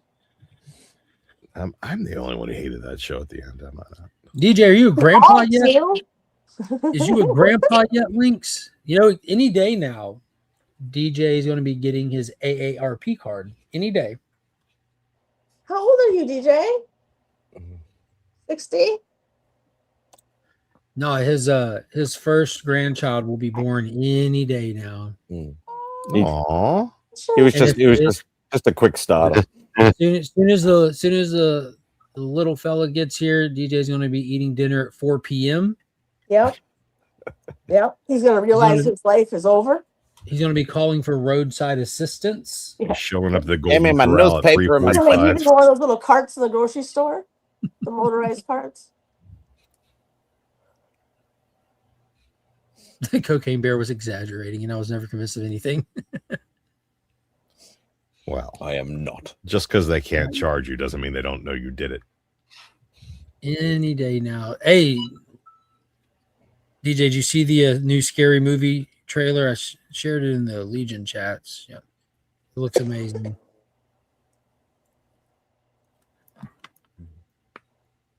What happened? When did they stop? The Wayans stop doing Scary Movie? Was it 3? It's just 3 the was the first first one by the I think it was the Naked Gun crew that took it over, but So it same went from people the are doing, Wayans like, brothers all to the the- other crew at number 3. The Wayans brothers did 1 and 2. And then Charlie Sheen started showing up in them. Yeah, they were still funny. Like Kevin Hart was in them. They Like, were doing early- all those. That same crew was doing all those parody movies at the same time, though. Like Yeah, Not Another Epic Teen Movie. Movie, Epic Oh, yeah. Movie. Was it Superhero Movie or whatever? Yeah, with Dragonfly. It's me, Mario. What's up, man? It's Papa Lynx. I'm here going down pipes in New York Hey, City. hey, since you're here, did you watch Monarch?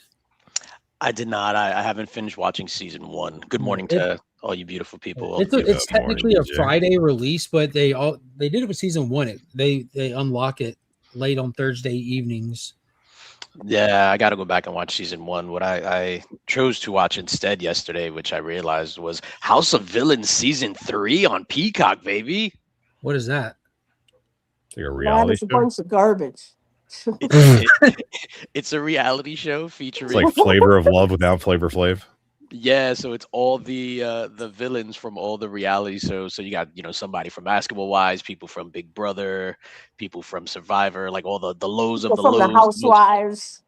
Not this season, but yeah, that's I thought I saw some Housewives on the preview. for this count season, me out. No, but that's what Dorinda's not in there. No, yeah, so that's what I was watching yesterday. Biggie says, "Good thing murder drones had no buzz."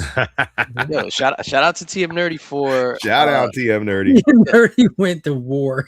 Oh no, I was gonna last week because I don't do spec stuff whatsoever. But last week TM Nerdy had mentioned it, and then when I was at the comic book store on Wednesday, that's all anybody was talking about. So I was just like, you know what? I'm gonna pick up a copy to sell, because if I can offset my books that I bought that day, I'm happy with that. So right now it's on eBay for $1.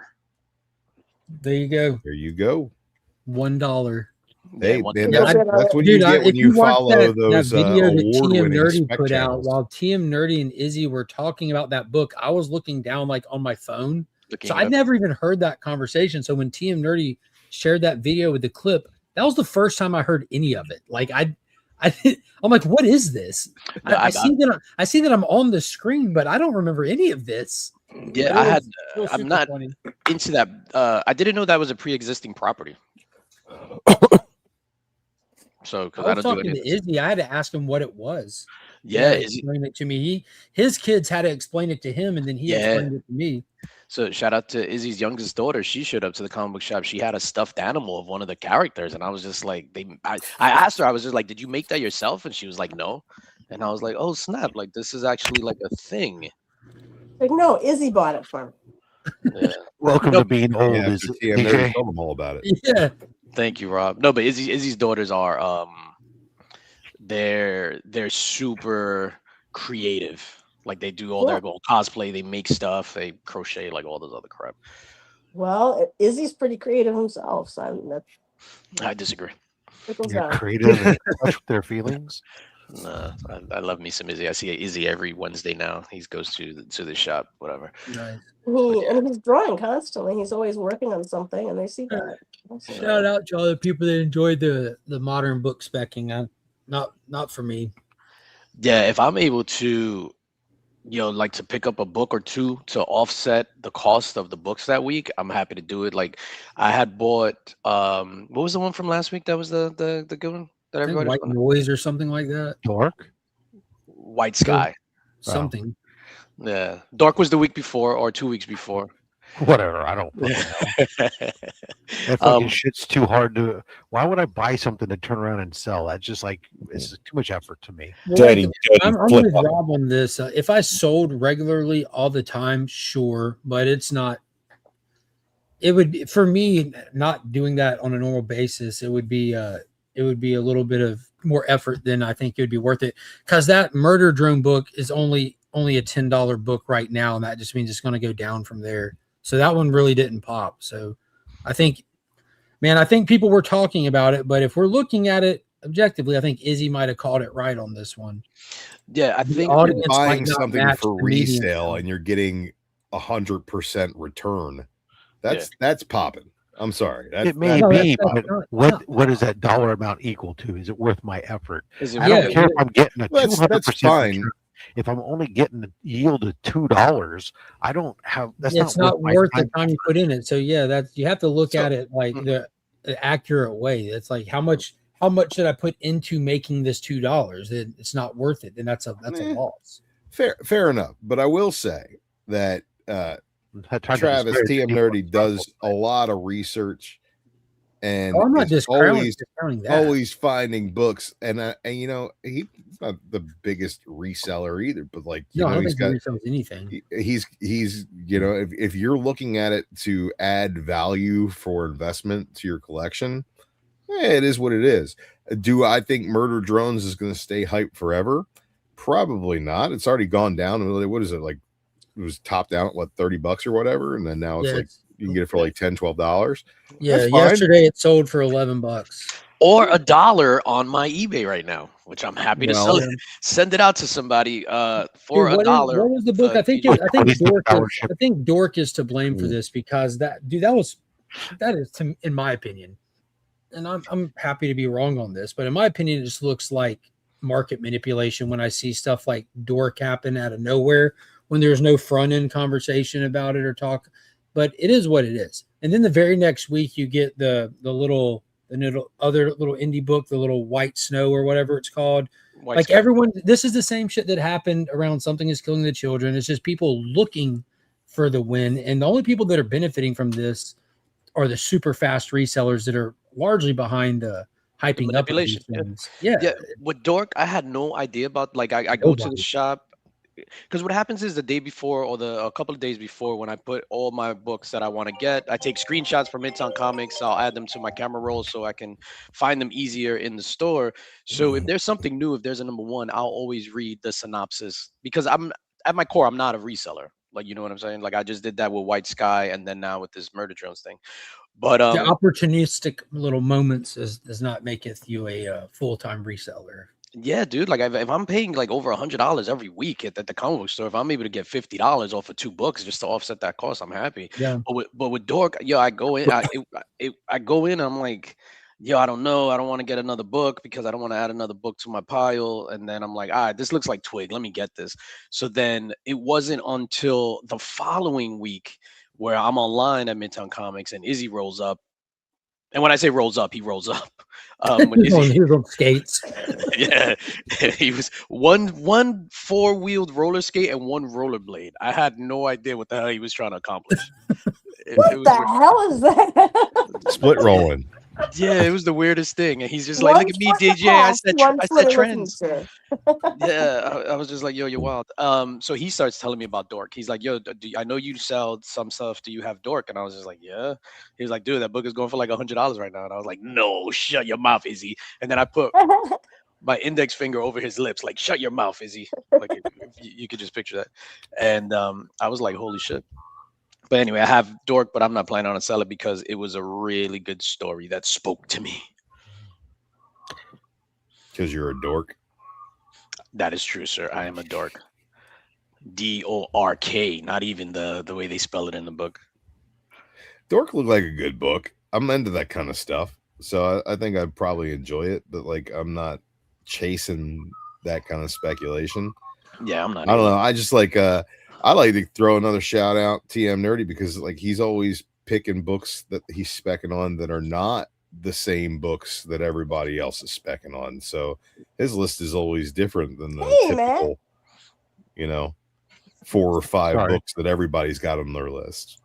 Yeah, I mean, and then that's a good spec. Like him, Biggie, and TM do the spec, and I respect what they do. It's not like that's the top 10 list that everybody puts out. Right. It's like, yeah, you got 18 channels that are all doing the same list. Yeah. They actually do the research, and they go back and they do the back issue spec of what's going to be whatever. Shout out to I give Biggie this comment. I agree with Biggie, by the way. He said he disagrees with Izzy being right when you say a book has no buzz and you tell people it's not huge fail.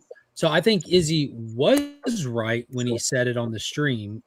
And then I think when Izzy slammed on brakes and did a total 180 that TM called him out for, I think now Izzy was wrong. So currently Izzy's wrong. He started right, but he didn't stand by his opinion and he changed it.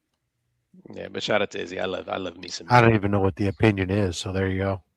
Murder Drones. This book has like it's some kids thing, Rob. It's like some shit that you wouldn't know about. That they made a comic book something with it, and TM pointed out that the kids thing has like, you know, millions of kids that like it, watch it, whatever. It's millions of views on like weekly So it's So streaming show. Izzy was just kind of discrediting it, saying nobody cared that whatever.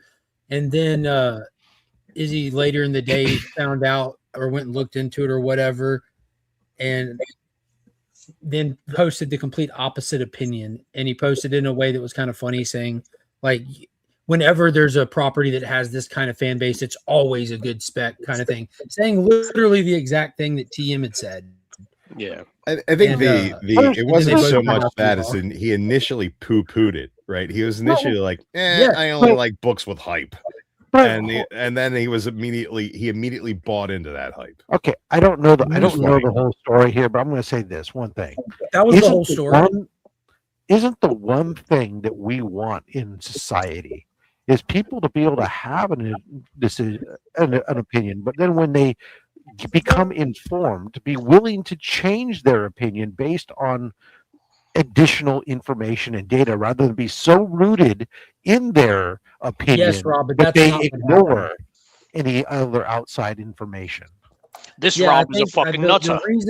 reason for TM doing the video to me appears like that's not what happened. It wasn't a situation of someone having an opinion, becoming more informed, and moving to a place of reason. It was somebody resisting the information and then later presenting it like it was common sense to them all along. That's where I think TM felt the need to. I'm not faulting Yeah. anybody. I don't know the whole It situation. was funny, man. I'm hearing TM somebody had this opinion, and then they found out something, and then they changed their mind. Oh, gee, darn! I wish that more people would do that. That's all I'm saying. Spoken like a true British gentleman. I saw that meme in the wrestling chat. All right. They cracked me up with the wig. Yeah. But obviously, people change their minds once they get it. You want some chicken? Yeah. The The chicken one was funny. The whole thing was hilarious. Yeah, because I got it here because TM told him it had that following. He said, "Nah, XYZ, it ain't gonna do nothing." And then later, Izzy's comment was, "If a creator has a following or a title has an ounce of potential, then people will spec on it. It has always been that way. Watch out for murder drones." So he turned TM's opinion into his own opinion and presented it like he's known this forever. When earlier in the day he was, like he said, poo-pooing on TM for the exact reason that he later presents as his own. It was okay. So he probably should have accredited his. Yeah. If he was on a show. Cite was your it the, hey, you know what? Like you don't have to like cite TM, but again, it was the way that you present it. Like Hey, you've known you this know, forever, obviously. I found out, or I did. Hey, upon Yeah. I get it. It's kind of like, hey, you know what you guys should try? Hot dogs. And then you're like, I hate hot dogs. I'm not going to eat hot dogs. I'm not the kind of guy who eats hot dogs. And then later that day, somebody's like, what should I eat? And you're like, it's great. Hot dogs. You should try them. I recommend them. I recommend hot dogs. Right. Yeah, exactly. Just don't chew them. It was funny, man. Like it was funny. Problem is DJ eats his hot dog sideways. Sideways. Yes, he does. Me and Rob saw it firsthand. Yeah, I gotta. He eats hot dogs for the shape and dicks for the flavor. That's the problem there. Doing that shit backwards. I gotta show these hot dogs what that mouth do. He's a regular glizzy gobbler. Jesus Christmas! I've never had a hot dog in my life. Liar. Hot dogs are terrible for you. I've never. Yeah, I'll be honest with you. The last time I had to be like 4 years old when I had a hot dog. What happened with the Snyderverse stuff? Publius says it's great day to be a Snyder fan. Fill me in. As a Snyder fan. Paramount bringing it back, because that would be a No. big mistake. That would be a huge mistake. No, Paramount has confirmed the. Remember when they finally made the Snyder cut and it sucked? Oh man, I remember that. Get him off kick him off. Thank you. Yeah, I was already going. You didn't have to say shit. Yeah, since last night, Paramount has already. that ugly lady sang that fucking weird song when Aquaman swam away for 40 minutes. Bro, I do the same motion. thing every time I watch Aquaman. I bet and you she's do. not even there, just me. Every time I see a sea god, I sing in some Irish folklore song.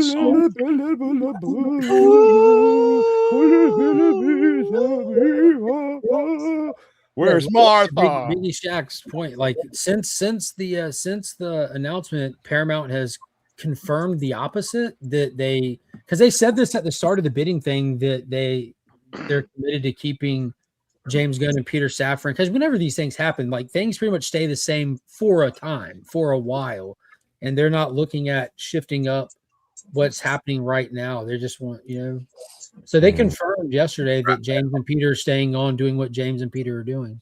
God, I really want to see more of the Snyderverse, though. Yeah, as a Snyder fan, as somebody that thinks Justice League is the greatest comic movie of all time, I don't want them to bring back Justice League was a great comic book movie when it was directed by a great comic book movie director. I just want the rest of the Justice League story in like a comic format.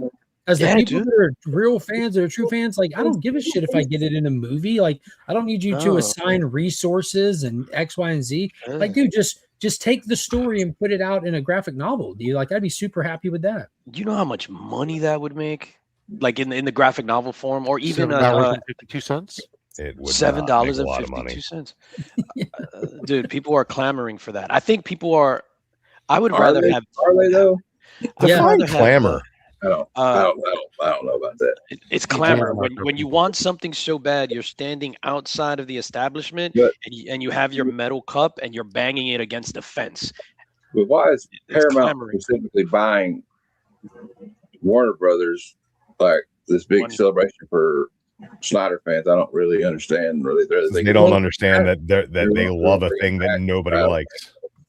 Well, too, like again, unless he fills us in on what he sees, like if you've, all right, keep in mind, like the Snyder cut came out because there's a huge fan cry for it. That there's a massive amount of that fan cry that hasn't stopped. Like restore the Snyderverse trends regularly.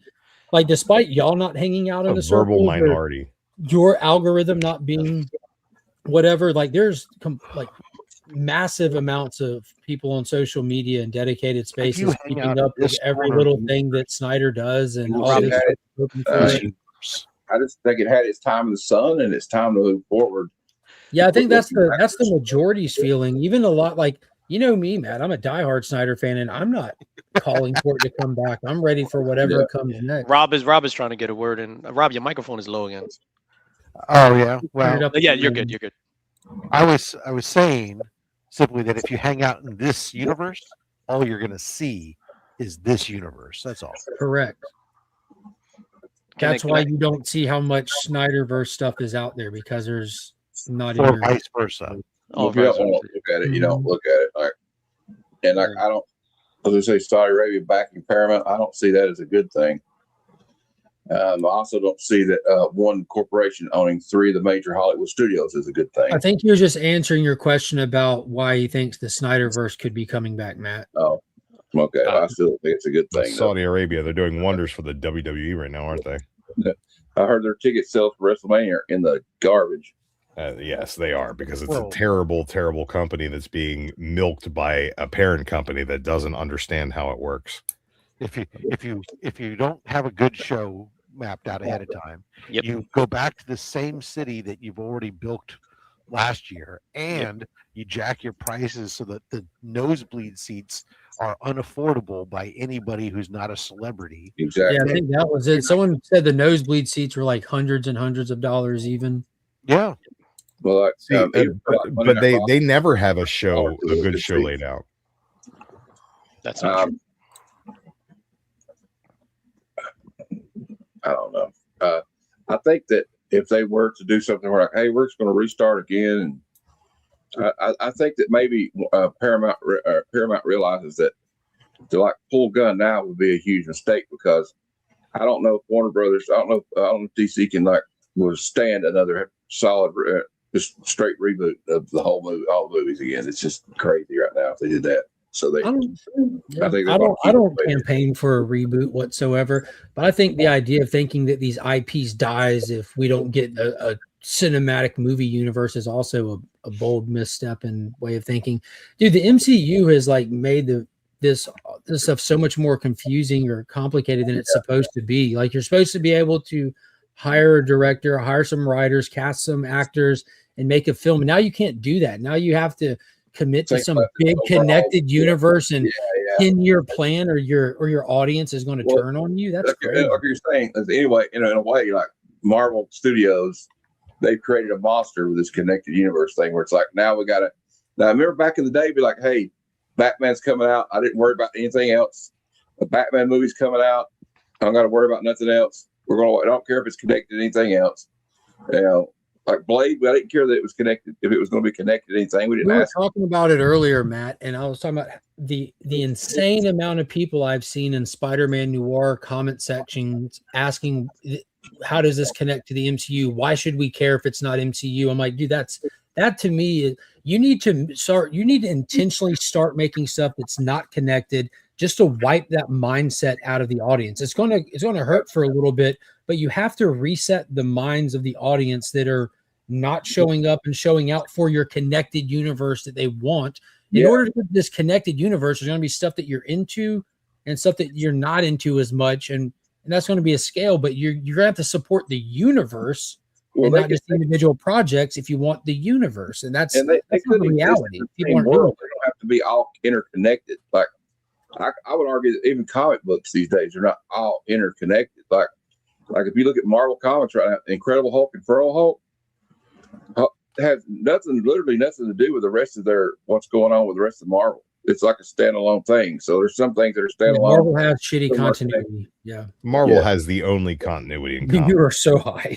You're so. I'm going to get more high when this stream is when I leave this stream. Conversation right now. But DC, you're a DC fanboy, and they literally cannot fucking keep an origin straight for you can say that about me all you want, but I'll reference you to literally anybody else who read comics other than you. Look, and if they don't read Marvel comics, they're not reading comics. Matt reads a shit ton of Marvel. He reads a shit ton. Yeah, Marvel's good. I'm not saying good or bad. Marvel's continuity is right now. Their interconnected linear storytelling is not touching DC's right now. Like that was literally his example. And what's funny about him saying that the Hulk is in its own thing, Matt, that's building up to a big event. Like that's going to be their next big event they're working on, is how the whole Marvel universe has to stop Infernal Hulk. Well, yeah, but they're doing the. I'm kind of interested in what's going to happen though, because I saw an interview with Chip Zdarsky, and he's one of my favorite writers. But like, he was talking about how Joshua Williams is writing Iron Man, and like him and Joshua Williams were talking, and like, hey, he says, look, right now there used to be like a book. There used to be like a book you could look at and be like, okay, if I want to know what's going on in the Marvel Universe, all I got to do is read this book every month, right? And he says they've kind of lost that. So him and I was hopeful though. I'm saying for the future when I heard him and Joshua Williams were talking about how they needed to come up, make up a thing where a couple of books could tie the whole universe together, right? So they're trying to do that Avengers Armageddon thing. So it may be trash, but you know what? I'm always optimistic though, Mark. You know what I mean? I'd always try to be positive. Although, you know, I'll be the person, but DC's really been kicking ass here lately. And, but you know what? I think fans are better if both companies are good. Yeah. See, that's where I think that's where honest, good-hearted criticism comes in. I think both companies are good. Yeah. But I think both companies are putting out great books right now. I think both companies are putting out good continuity right now. I just think that over the course of all the continuity. What's that? I'm just wondering if you're one of Madam's cocaine clients, because you are hired. Yeah, no one thinks Marvel's doing good right. People who shit on Marvel aren't reading enough Marvel. That's really all there is to it. They're putting out fantastic books. Everything on the X-Men right now is good. Everything on the X-Men right now is good. Good Hulk is good, but a lot of it is not good, and a lot of it. But how much DC stuff is not good? How much Image stuff is not good? The answer is most of it's not good. I mean, Marvel. It's not the answer. I am a Marvel guy, and I will tell you that it's not great. Well, there's a lot of great stuff going on in Marvel. I would say that McKay's Avengers is very enjoyable. It's really good stuff. It's one of my favorite comics. It's ending though, but different things.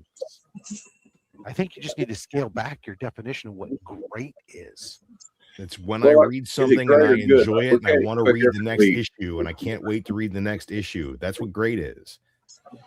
I kind of like the numbers lie all the time. There's lies, there's damn lies, and there's statistics. That's Mark Twain. We fucking take that or leave it. Well, I mean, just to give an example, now, this is just my taste. I like the new Sorcerer Supreme book. It's good. I like Uncanny X-Men because it's the better of the X-Men books. I don't think McKay think he's writing too many books. Unfortunately, Avengers is coming to an end with the next issue. But I enjoyed I bought the whole run. But that's just my taste. You know, some people are going to say, I don't like Avengers. I don't like Jed McKay. And then actually, I like Planet She-Hulk. It's been pretty good for me. But I don't ever tell anybody. Also, they're abandoning the entire Imperial initiative that they were doing with other cosmic characters. They're throwing in the towel already. We got Punisher. Red Band was great, and they're bringing out a new series. I think the series came out, was it Wednesday? The new Punisher. I haven't read it yet. It's going to affect me when we're having a conversation about opinions. All right, so the Punisher thing, I don't get. So they did 5 issues of Punisher under Benjamin Percy, and then they just no delay, no wait, just on schedule. The next issue comes out, and it's called Punisher #1 from Benjamin Percy, and it's just issue number 6. It's not number 1. It says number 1, but it's just number 6, which it's really good. Like I stand by Benjamin Percy on his Ghost Rider run, on Nightwing, on this. He's a good writer, but I don't understand why they restarted the numbering at 6. We went 5 issues, then it makes no sense. I don't get it. We're up to volume 15 of Punisher now because they just keep that's what I don't understand. It doesn't affect the story, but it just blows my mind. Why did we do 5 issues? Concern me because look, it doesn't mean I guess they like to have another #1. I don't know. I like that philosophy, but it doesn't bother me because we all know the same. It doesn't muddy up their lore or anything like that. We still know where Frank Castle came from and all that. So maybe that may be a misstep to do it like that, to change the numbers, but we still know the legacy number. I think when you talk about the problem is they go back and forth between legacy and standard, and we're gonna be it's all new, you're #1, all this stuff until we want to hit a different round number and we want to sell some more books. Then all of a sudden it's issue 250, and then it's back to the. I mean, you guys are too concerned about what the number on the book is. No. When you go to something, it doesn't bother me. I just don't get why they did it after 5 issues. Because #1s sell better than #2s. Instead of #1s sell better than #54s. This is just the big round numbers sell better.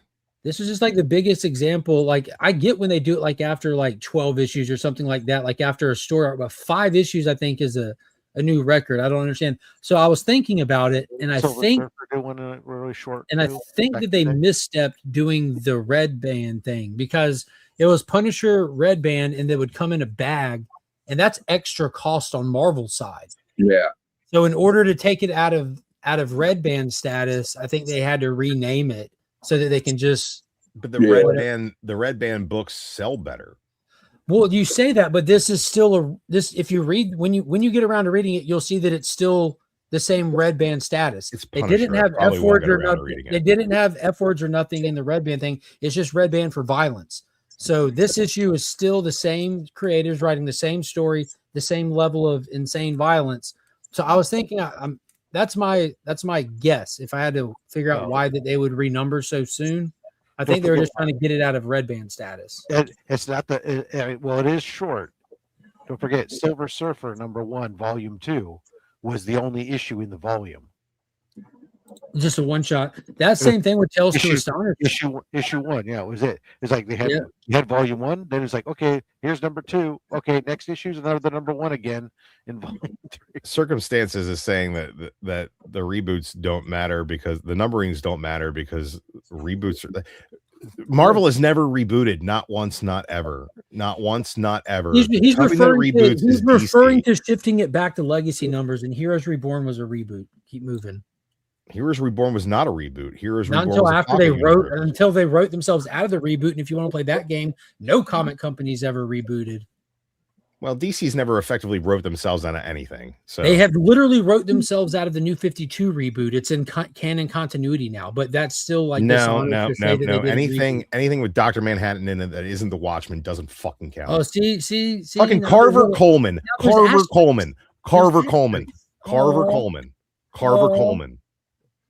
Carver Coleman. Because I don't like the blue guy Carver with Coleman. the penis. It doesn't count. I don't care about his penis. His penis is just fine. You're intimidated by that man's blue I penis. am not intimidated by his penis. It doesn't intimidate me. It's drawn on a piece of paper. But Carver Coleman, there you go. Circum's right. It isn't my buying habits. Jeff Johns. It's lack definitely of not talent. my buying habits at all that are pushing these. I pull Punisher 1 through 5, and this is the next issue, and I pulled it. I didn't, I don't jump on something just because it's number 1. I know there's a lot of people that only buy issue 1s, for collecting reasons, for spec reasons, and that's what makes a huge dent on it. But that's why I said like the renumberings don't affect me as a reader, and as a collector, you just put them in the box the order they come out. And I love, and we talked about last week, I love that they do the legacy numbers on it. It just blows my mind that Marvel only went 5 issues before doing it again. And I think it has to be because that red bag, they were trying to just like take the cost of the bag. Is it the same creative team? Yeah, 100% the same creative team. 100%, like Punisher 5 ends. Punisher 1 picks up literally right where it ends with the people he shot, because he shoots up. What I would ask, seemingly kills Kingpin. He shoots, he guns down Tombstone. Issue 1 starts with him wheeling Tombstone out of the house where he gunned him down. It starts like with him leaving with Micro in the back of his van where he just got him out of the house. It's literally the next issue. There is no time gap even. So what do the sales look like on issues 2 through 5? 1, 2, 3. Rob, your mic is definitely jacked up this morning. It's super soft, but it's also a little scratchy. Yeah. What if they just came out with comics like 1 through 10 in one little volume, and then you get that one, you get that first one, and then the next one they start with 1 again, and that's kind of how Marvel does things. Normally they run 12 to 18 issue volumes, and then they start over with the number 1. Which I think isn't bad, because that's like a couple of years. You have a couple of years with a creative team, and it can sell in the collected forms. And when you shift creative teams, is a great time to start a new number 1. So if you weren't a fan of the creative team, for example, it's a good way to know, all right, well, let me, I love the character. I didn't like the last story. I didn't like the last creatives on it. They weren't hitting for me. Now I know to pay attention to try this one. Check but it out. when you're doing it every 3 months, is fucking crazy. You're not changing your creative team. I like the format with stuff like I got these from John's Comic with Friends, Strange Academy, and like, okay, we're going to tell a story. We're going to end it at this certain point, and that's it. And then if we have another story later, we'll bring it back. They did Strange Academy finals, from what I hear, but this has been Scotty Young. It's a pretty good writer. I don't know if that might be off subject, but I've been reading this stuff. Yeah, that was a long run right there. I like seasons like they do with Space Ghost. Yeah, that's 12 issues plus an annual is what they're doing with Space Ghost. Sure. That's Dynamite's new format instead of doing, they just took the word volume and said season instead. Well, it's also kind of cool because Space Ghost was a cartoon. So it's kind of play on that too, right? So we got season 1, season 2. That was Mike is messed up, Biggie. That shit drives him nuts. Scotty on Lobo should be awesome. Yeah, I'm looking forward to the Lobo. But I'm a big Scotty wrote Deadpool, so he can write Lobo. Are you saying that Deadpool is just a ripoff of Lobo? Modern Lobo is kind of more of a ripoff of Deadpool, but so modern Lobo is the same Lobo that's in this first appearance here. I don't know if you read it. No, see, the thing is, modern Lobo is not, that Lobo is not the same thing as modern Lobo from Omega Men. Not even close. Have you read this? It sounds like you haven't read this. I've read it. What happens? He's Lobo. He's a fucking bounty hunter. Yeah, so in this book, he's not the same. He's not the same Lobo that he is afterwards. In what way? It's not the same character design. He's not as verbose. He's not as over the top. He most definitely is. In this first appearance, minus the leather jacket, which he has in his second appearance, like the very next month. Like he's wearing he's wearing his leather jacket. He's in his little hideout. He's got his space dolphins in his second appearance. And that one, when he's in a crew of bounty hunters, which he she backstabs. He makes a joke about murdering all the Omega Men into a game that they're having fun, shit talking, wise assing, and viciously killing people. Like he's the exact same Lobo. Of course, different writers can embellish those attributes if you want. Yeah, he's but that's like literally the same saying, guy. but that's like saying that the first appearance of Deadpool is the exact same Deadpool. He's a smart-ass, wisecracking Deadpool in his first appearance. Yeah, but he's not the fourth same wall breaking. No. Does he say chimichanga? Right. And is Lobo breaking the fourth wall in Omega Man? He's not breaking the fourth wall all the time. No, not really. Yeah. From time to time. Now they don't overdo that. Like Deadpool's always talking through the fourth wall. Ambush Bug is always talking. They're pretty much the same thing. I'm with T-Dub. They're all rip off of Ambush Bug. Yeah. All right. Where's Ambush Bug now? Where he should be, just used sparingly because that shit's annoying. It's fun in little doses here and there. Okay. You think if Ambush Bug could be as profitable as Deadpool? No, not at all. I know this is going to be a total like 180, but Mark, have you ever seen this show? I discovered it last week. It's like a TV show, it's called it's got some pretty good actors in it too. It's called Project Blue Book. Have you ever watched that? No, it's Project Blue Book was a James Tynion show about all the UFO sightings or James Tynion comic. Yeah, well, they got a show. It might be James Tynion. I don't know, but it was like a few years ago. It's got I can't remember the guy's name. You know the Neil guy, McDonough. I don't know the guy's name, but you know the actor Neil McDonough. Yeah, he was like the guy that took Bane captive in Dark Knight Rises. It's like very, very because Bane tells him, "Why would you shoot a man before throwing him out of an airplane?" It's that guy's in it. The CIA guy from Dark Knight Rises. I can't remember the actor's name. What if I took off your mask? Aiden, very painful. Aiden Gillen is that guy's name. Nobody cared who I was until I put on the mask.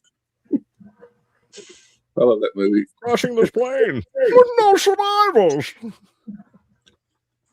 That's the best. From executive producer Robert Zemeckis. That's pretty cool. Zemeckis. Yeah. You got Zemecked. So is a History Channel TV show. Oh, Darth. Leave it to the History Channel to specialize in making UFO content. Yeah, no, that's hilarious. Like I'm with you, big. They really took a 180 turn, didn't they? I don't think anybody said he's on Deadpool level. No, I don't. I think we're making characteristic comparisons. There's very few characters on Deadpool level of like popularity and stuff. I think if you can write a quality Deadpool story, you can figure out how to write a quality Lobo story. I don't think they're that divorced from each other. No. Well, I know one thing was like I think the popularity of those characters, including Wolverine and Deadpool and Lobo, they're not all the same, but like that anti-hero type vibe, you know, that kind of came out in the early 90s, late 80s. Comic book outlaws. Yeah, outlaws. Yeah. Like they're not good. They're not really bad. But because, you know, you have how they leaned into that in the second Deadpool movie. Well, I think Lobo was written as a response to like the anti-hero character, right? It was kind of the response to the popularity of Wolverine. Oh, I love about Lobo is you don't give a crap. He'll beat the crap out of Santa Claus. It don't matter what it is. Well, I think Deadpool was kind of written as a celebration, not as much as a send up. But and I think that they, you know, horse before the cart, or chicken before the egg. You know, which one, you know, became the version of themselves that they are today first, and which kind of followed. I don't think it really matters. First.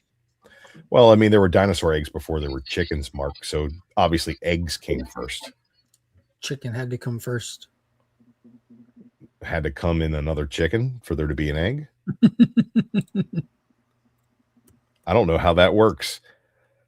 I don't have bird blindness, but I certainly never watched bird porn. I'm actually a certified bird lawyer. Practice bird law. Small town bird lawyer? Or are you one of them highfalutin city bird attorneys? Yeah, I specialize in bird law. And try to trick me. Tell me that was a chicken or a duck. Goddamn duck. That shit was so funny, dude. I have bird blindness. Dude, Yeah, Tim Meadows was so Meadows great was in that. Crazy. Tim, you know what? Tim Meadows is one of the MVPs. of Biggie, that you show. got the link too, brother. Hop I on was if a you're little free. I was a little peeved that on the back end of that show that Tim Meadows didn't have nearly as much cool shit to do. Like he was with the checkmate team at the end, which I thought was pretty awesome. But leading up to that, like after the big finale, pretty much like in the epilogue of it, he didn't really have any great lines, in my opinion, when he had such stellar lines in every single episode up to that point.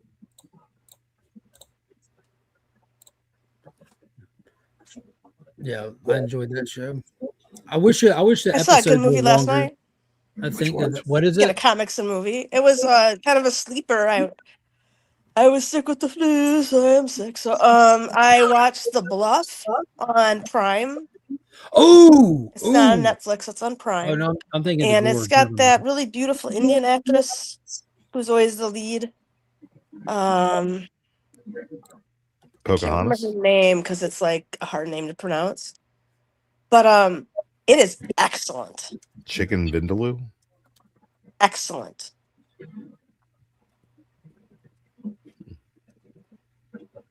The It was called Bluff. The Bluff? I don't want to tell you anything about it because I think that always ruins movies. Are you bluffing? Someone's bluffing. I'm having to look it up. I'm looking it up right now. Oh, good. Okay. Good. I highly recommend it. Is that It's a good Carl time. Urban? That is Carl Urban. Priyanka Chopra. Premise probably sounds stupid. No, I'm saying that's the name of the actress, Priyanka Chopra. But It's a 2026 it's a great swashbuckler action action movie. thriller film by Frank E. Flowers. It is Carl Urban. Yeah, it is. I'm in. Yeah. You had me at swashbuckling. Produced by the Russo brothers. Double in. So is this her second Netflix? Yeah, it was flick? fantastic. No worries, bro. Is it Frank E. Flowers or is it Frankie Flowers? I'm calling Frankie Flowers, and I'm going to be correct in doing so. Depends on how he wants to pronounce it. Depends on how I want to pronounce it. Oh man, well this just came out yesterday, Oh, it did? February 25th. Look at you I ahead of just the caught the curve. premiere. Look at me. You're a trendsetter. Oh, it's on Amazon Prime. I don't have that. Yeah, it's on Prime. It's not on Netflix or anything. I tried I that. still got to watch that Jason Momoa. Wait a second. Batista flick. What? I don't know about this movie. Priyanka Chopra, right? Yes. Clearly of Indian descent. Yes. Plays a Caribbean woman. I'm sorry, that's racist. I'm sorry. It's racist. It's not that she's a Caribbean woman, really. Well, that's what it says here in the Well, she's a good actress. She could play Caribbean.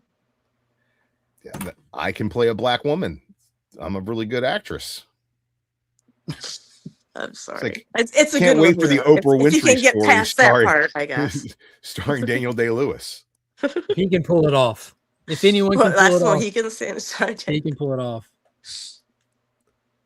Somebody says Jonas Brothers' wife. Yes, it used to be one of the Jonas Brothers' wives. Yeah, I'm gonna have to wives. admit, She's an George, I'm ex-wife, sorry. maybe? I don't. Maybe an have ex. much I know Jonas they have a Brothers couple lore. exes now. You know what? I'd buy Priyanka Jonas as a Caribbean. But probably. Priyanka Chopra. That's a bridge too far. Yeah, it looks cool. Just I based can't on the hear Mark at pictures. all. I like pirate stuff. I was in the chat talking Can you about hear last Mark? night. What? Drew? What? Yeah, I can hear Mark. I How can hear come Mark? everybody. I can't hear Mark. I can't or hear Matt. Matt right now, but he's muted. Okay. He's got a little Mark line seems for his like microphone. he's saying a lot of stuff, and I can't hear it. I'm muted, but I hear Mark. Now I can hear him. So Okay. it's just on your end. You stuff, can't hear right? Mark either. No, I can hear him.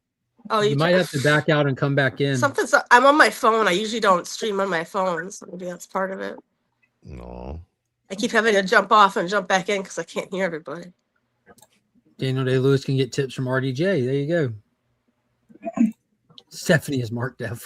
It's like bird blindness, but slightly different. Yeah, I was in the chat talking about it last night. Like, like decades can be defined by a certain genre of cinema. Like the 80s were big on slasher films and Westerns were big at a time. Superhero films have dominated the industry for a while. I can hear you on my TV, Mark. I wonder if we're at like this tipping point where we got like whatever the next genre is going to be isn't quite yet defined, but we're kind of coming out of the superhero one. The superhero movies will still exist, but just not in the way that they had previously. Well, like the Western really never went anywhere. It just isn't the premier format of the day. Well, Western used to be like the biggest thing coming and going. Yeah, They kind of go in. They kind of go hand in hand. Like as soon as there's one Western, then there's a couple Westerns out there. As soon as there's an alien movie, there's a couple of alien movies out True there. story. As soon as there's a B animated movie, there's a couple B animated movies out there. 60s, like you couldn't get away from Western, so there was Western TV shows, movies, like they just pumped a them lot out. of that And had to do with the cost of production. A lot of it had to do with the cost of production. You could get the old dime store novels to basically be your script. It's get a free plot. The making a Western. Well, but like you could just basically go in a few miles outside of LA and just shoot outside, and it would look like a Western. And like some of the old ones are great though. Like I rewatched because I don't know if you guys y'all know Robert Carradine. He just passed away. Yeah. Everybody remembers Revenge of the Nerds, but his first movie was with John Wayne. It was called The Cowboys. That movie, I love that movie. That's one of my favorite all-time movies, Drew. My grandfather my mother's father was the biggest John Wayne fan. He was a Civil War buff, and he was a John Wayne fan. And if there was a Western, he had it probably recorded to Betamax.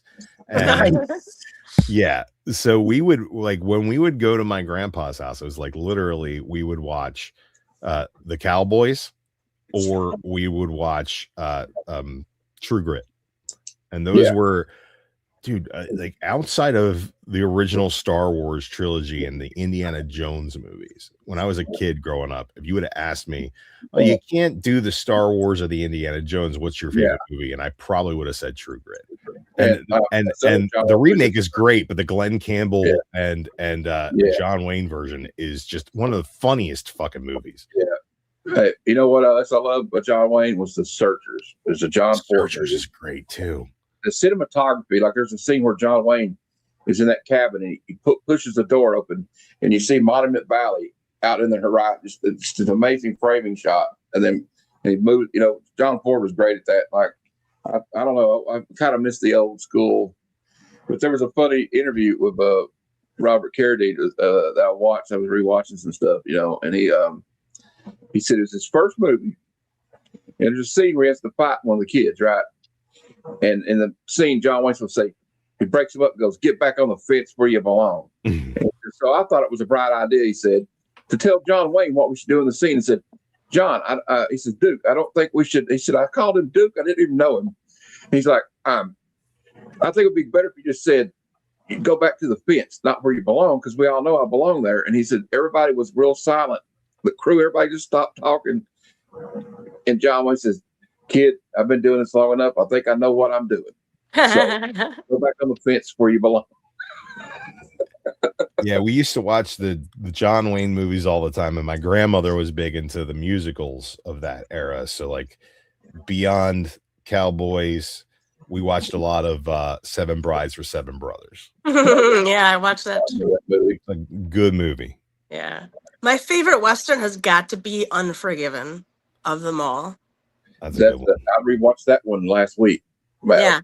There's nothing wrong with that movie. It's excellent. It's like, it's a perfect movie. Yeah. And you have all those stars in it too. Like the best scene is the end of it. Like when he's just like, that guy's like, "Which one did you shoot?" He starts first? drinking again. Yeah, he's like, he says, "I don't know which one I shot first, but if you don't shut up, I know it's going to be the last one I shoot." And that famous scene though, where he's like, G-Hat was like, "I was building a house. I don't deserve this," and Clint Eastwood just looks at him. I thought it's one of the coolest ass things he could say. deserve ain't got nothing to do with it. I just love that scene. Yeah. I also really love Sam Raimi, Quick and the Dead. That's a good. I like Yeah, that. with What Leo a I like fun that movie. actor. He's a great actor. Yeah, Never fun seen that movie. movie. Bruce Dern was the man. Like Laura Dern, his daughter, said kids would like get mad at her at school. Your dad killed John Wayne. That's hilarious. Look at this sexy mofo. Hey guys, Hey, so- Hey, how we doing? how we doing? Gravy Train, are you here to chastise Drew for his bad takes? You know, Yeah, would you like I to would be love wrong to. out loud? Go ahead. Everybody's going to lie. No, I already said what I wanted to say. I already said what I wanted to say. I'm just picking on Drew, man. Yeah, no, I If you don't like his disagree with hat, his beard, or anything else, just say something. Yeah, those stupid headphones. I need to get some headphones actually. No, I don't read Marvel very much, so I can't talk about them as much. I can just say that DC is dominating in terms of sales. That is something that like everyone can see. Sure, but just because something sells doesn't mean it's good. That's super. Hey, dude, that's Sure, super true. and You know, that's Drew, true. you know, I use, you know, I'm avatarded. There's no secret there, and I love to use that as an example to support what Drew's saying, not to support Avatar. I use it as an example of just because you have the highest number doesn't mean you did the best job. Like, granted, Avatar gets these mega numbers. A lot of people, nobody would say it's the best movie ever made, despite it having the highest number. There's some great stuff about it, but here's where comics are a little different. Avatar, you go and you see it, and you're done. You paid your ticket, you saw the movie, you're done. With what DC is doing right now in a medium like comic books, is they've created a product that's really good, and they've consistently sustained that product and improved it to where people go buy a ticket, then they come back next week and buy a ticket, then they talk about it and come back next week, and they keep coming back, but they're talking about it, and other people hear it and they go buy a ticket, and then they come back again and they keep coming back, then another person. It shows that it isn't just just because you sold to have the best numbers, you're the best. It shows a consistent pattern of people trying it and returning it and repeating and more. You have a quality product that is dominating your shit competitor, and that's how the numbers prove it in this situation. Well, two arguments to the contrary. Oh, go ahead, Bert. I was going to say DC had 8 out of the top 10 highest selling books for January, and 6 of those 8 were not number ones. Only 2 of them were number one. So as Mark is saying, like, people are coming back and back every single month for DC books. Okay. All right. So 2 arguments to the contrary. Number one, it was said in the chat earlier. I think Biggie said it. I don't know who said it, but the first appearances at the absolute characters in the Absolute Batman is carrying that book. False speculation is inflating that book. Is it still the most popular book out there? Yeah. Is it the story good? Yeah, I'm enjoying it myself. But to say that speculation isn't, Bleecker said it. There you go. I completely agree with that. So we got speculation building things up. Again, I'll say I like a lot of what DC is doing right now. I dropped all DC titles after Death Metal. It was a great place to jump off of the universe. They gave me a great ending point for me to go. I never have to care about these characters ever again. Here's the thing is, like, Snyder built that event right to a point where, like, there was a fucking Flash, like the Speedster book, and then there was like the Green Lantern book, and then there's like every single unit of that universe found a way to wrap things up. And every character had their closure, and everybody got to say goodbye, and it was like this big thing. And at that point I was like, I don't need to really do this anymore. I'm good leaving it off here. But I read the All In special, and I said, so good. This is good. I want more of this. And Mark Waid was giving me everything I wanted from the DC universe in Justice League Unlimited and Action Comics. Still reading those every time they come out, even though the Action was weekly for a while, and that was so great. And now it's monthly. But I'm still enjoying the Superboy story that's going on there. Yeah, I'm loving to get an ongoing Superboy like that. It's Absolute. I'm reading Absolute Wonder Woman. It's the only Wonder Woman book that I've ever read more than one issue of. What a character that I don't care about. And the story is good enough that I got past the Sherman art in the first volume, which was fucking awful. Anybody who says anything to the contrary doesn't have eyes and can go fuck themselves. Absolute Superman was really, really good for 6 issues. Please tell me you're still reading that. I am still reading it. Did you read the Hawkman issue? Yes, it was great for 6 issues and has been steadily declining in quality ever since. I'm not saying it's bad. It hasn't gotten to the point where it's less than really good, but it's not as good as it was at the start. I think that's a Jason Aaron thing, honestly. I'm a huge Jason Aaron fan. I heard exactly what Drew said, and I'm going to repeat repeat what Drew said in less words. Absolute Superman, I'm still reading. It's really good. That's not what I said. You said it hasn't gotten less than really good. So yeah, you hasn't gotten less than really good, but it's steadily declining in quality. Sum up your statement in less words. That's all I did. Well, let me put it to you this way. When I read the initial first 3 Absolute #1s, Superman was my favorite by far. By far. And out of those 3 original Absolute titles, Superman is now my least favorite of those 3. Yeah, I think that they did that long for everyone's a little bit different, you know. I still think that the second best, Absolute Batman is clearly the best. I really like the Superman one a lot. I'm very biased to Superman, so I enjoyed like the I wonder what things there'll be different kind of aspect, but I really like that we're past the Ra's al Ghul story arc, which was like a 12-issue run where Batman's doing like 6-issue arcs, Wonder Woman's doing 6-issue arcs. Superman did a 12-issue arc right out of the gate, and a lot of that's why I got a lot of that it required giving us the backstory intertwined with the main story, and it drug out. I hadn't thought of it 2 6-issue arcs into one 12-issue arc, but we're past that now, and now we're dealing with Brainiac discovering Lex. We're dealing with Hawkman and the powers that be addressing Superman. I think we're going to get a lot better stories now. Mark, I agree. I gave Green Lantern, Absolute Green Lantern #1 a try. I'm not a Green Lantern fan, and it did nothing for me, and I'll never go back to it. I don't care. It's fine. People can enjoy what they enjoy about it. That's fine. Absolute Martian Manhunter.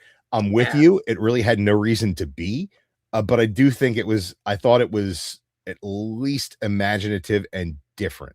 The art is imaginative and different. The art is the art I can't complain about. It just doesn't it's like the art and story are 2 different things that don't do this at any point. It's weird. The best Absolute book not named Batman is Flash, and nobody's talking about it. So that's weird to me. I think it's really great. Lemire is the most traditional one of the whole lot. I agree, but I also don't traditionally enjoy Flash stories, and I'm really liking what they've done with it. I just the little twists and turns that make it different. Have him teaming with the Rogues. I like a lot of that stuff. I'm very much enjoying that. I like that. I'm still liking Project Olympus, the secret alien stuff or interdimensional stuff on the government base on Fort Fox. Fractions Batman is good, if not great. It's just it's a solid Batman story. It's not offensive in one way or another. It's okay. It's Batman. If you're looking bad, it's just not detective right now. It's not, and it's not super edgelord absolute, and it's like, if you just want a traditional Batman book, I think it's a solid pick. I adopted John's Comics with Kids take on Absolute Batman. It feels like intentional satire that's just really enjoyable. Like it knows how ridiculous it's being when you have a kaiju Bane and like it's just. I mean, there's some heartfelt, meaningful moments along the way, but ultimately, they wanted to call it Batman AF. Look, here's the thing, though. It is that. I think that all of those things said, all of those positive things said about DC, Ultimate Universe, Marvel right now, Ultimate End is so far and above anything going on in Absolute storytelling wise. It is so far above anything in Absolute as far as like a alternate universe with these characters being seen in a different light. And I absolutely love it. I think that it's great. I think that for me, there you go. You fixed that statement. Very good. Right. But that's the thing, is anything you say to the contrary is for you. It's not like it's an opinion statement. No, I'm speaking for the I came with facts, though. I came with facts. 8 of the top 10 is DC. But here's the thing: is and like, has been for months. top 10 books selling doesn't mean they're the best. It means that more people have bought them. In the world of comic books, it can often be a good Avengers is currently better than Justice League because the reason that I gave, like with it being a weekly industry, it's not a one and done ticket thing. You didn't honey dick someone to come to the theater based on a good trailer or a promise that wasn't kept, and you let them down by the time they leave. It's a reoccurring commitment that someone has committed to because of the quality of what you're putting out speaks to the masses. But I am less interested in it now than I was at the beginning. As with anything, I think that KO has been a big failure of creativity, in my opinion. Well, it's just been a that's subjective, an adulterated wild blast. I disagree. Bro. It's just it's not a subpar contest of champions. That's really all it is. It's great. It's phenomenal, in my opinion. I love it. I love Scott's writing Sub-Zero. What's that? So we can't sell books without Sub-Zero. That boss battle issue that did suck. That's literally the worst installment of the whole event. The whole event has just been, the whole event is based upon shock values and cameos and things that just don't make sense to me, and I don't care about it. I don't know about that. I think the whole event, like, think the selling point of the event was getting to see your favorite heroes and villains pitted up against each other in ways you normally don't get to see because these villains are. If I got to see my favorite heroes and villains pitted up against each other, Captain Atom wouldn't have been in the book. You're literally talking to a Charlton stan right now. So I was like, I'm always like, cool. That company's dead, and the best thing that ever happened to them is when they became fucking characters in the Watchmen. I don't disagree with that one bit. Fully agree. So back to the point though, like, it's really cool when you do something like KO and you can take this many characters, which, and same with any comic company, there's more characters than they can fit monthly titles for. Sales don't justify. There's just too many. So it's cool when you get to see all these characters interact in ways that you don't normally get to. That's the draw to it. And Snyder was very upfront about it. Like he said, we're just doing this to have like a rock and roll good time kind of thing. Fair enough. It has been that. You like it. What he promised. I just think it's not nearly as good as I want it to be. Yeah. Oh, it's not my favorite event ever. It's not Infinite Crisis. It's not Crisis on Infinite Earths, which those names are similar, but both of them are, in my opinion, the high watermark for what event books can be. It's not the high watermark for what event books can be is Jonathan Hickman's Secret Wars. That's the high watermark for event books. For you. That's just knock off water down. No. Straight up, it's the high watermark. It's literally Crisis the high mark. Crisis is unreadable fucking garbage. Psycho Pirate's in it. I don't care. Literally the most insane thing you said today. Ugh, Psycho Pirate. I don't care. Can I interrupt you guys for a second? Please interrupt, Drew. Billy Power Max just came on and said hail, and I'd like to say something. Is it March 13th? He's going to be debuting his comic, Last Days of the Bad Moon. Last Days of the Bad Moon. Yeah, and he's going to go on for that. And yeah, so. You want me to show off your cover of it? Sure. Well, I don't know. That's up to Billy. I think Billy would approve for the Billy's in the chat. Billy can say if you want Billy! to show off your cover. Consent, Billy. Consent! No coercion, but consent now. Oh, yeah, he shared it publicly, it looks like. Yeah, I just don't know. I don't know what people are holding back for, like, the way they release stuff and all that. You know, I know. I don't want to step on anyone's dick. Yeah. No. Last Days of the Bad Moon cosplay variant featuring Madam blowing up her Barbie dream house in the background. That's right. And what I am portraying Joan of Arc. Hence the fire. Hence the fire, kind of. But she is actually immortal because she has Death's weapon. So she's an immortal Joan of Arc. I thought St. Joan was Joan Rivers. I love Joan Rivers. I wish she wasn't immortal. She had her face completely replaced with plastic, but still ended up dying out of that. It's inexplicable. She had the sharpest tongue of any comedian, you Very know. funny. Oh Very my funny gosh. lady. Love her. Coming soon to Fund My Comic. That's right. There you go. Very nice. I have something to unbox. You guys want to see it? That was a fun shoot to do, though. I will say that that metal bra I was wearing is Got a the weird most sticker on it. uncomfortable thing ever. That's a weird looking sticker, guys. One of them sticker guy stickers. Yeah, we're sticker people in this community. DJ sent me some stuff because I'm going to Comic-Con in Kansas City here soon. And he wants some stuff signed, but I think he also sent some extra stuff for me and Mike V. So we'll see what happens here. Apparently, I don't know how to cut tape. This flashbacks to the old packaging tape video. Oh my god, dude! Look at all this blue tape. There's so much. You guys can see it. There's a lot of blue tape. There's a lot of blue tape. Matt, while he's opening that, Matt, what's your favorite all-time comic book event story? Event story? Yeah, Drew needs some backup here. No. All the best events are Marvel events. The one that first comes to my mind is Civil War. I really love Civil War. Yo, see, that was this on my short list too for Marvel. Fantastic event. It is. But, All right. I mean, and I'm a DC fanboy, but I like Crisis a little bit too. Crisis is the high water mark. Right. This is for Mike V. Nice. Hey, it's my exclusive. Yeah. And with the You know something? That with looks the cool really looking good. sticker on it. Look at that sticker. I feel like I Composite have one of sticker. those. I think I sent you one. I think you did. I expect you to cut it to pieces and put it on the poster board and send it back to me. I was gonna say 3 times signed. like a serial killer. Hey, there's my signature. There it is. Here we go, baby. I also like the Fall of the Mutants was pretty cool.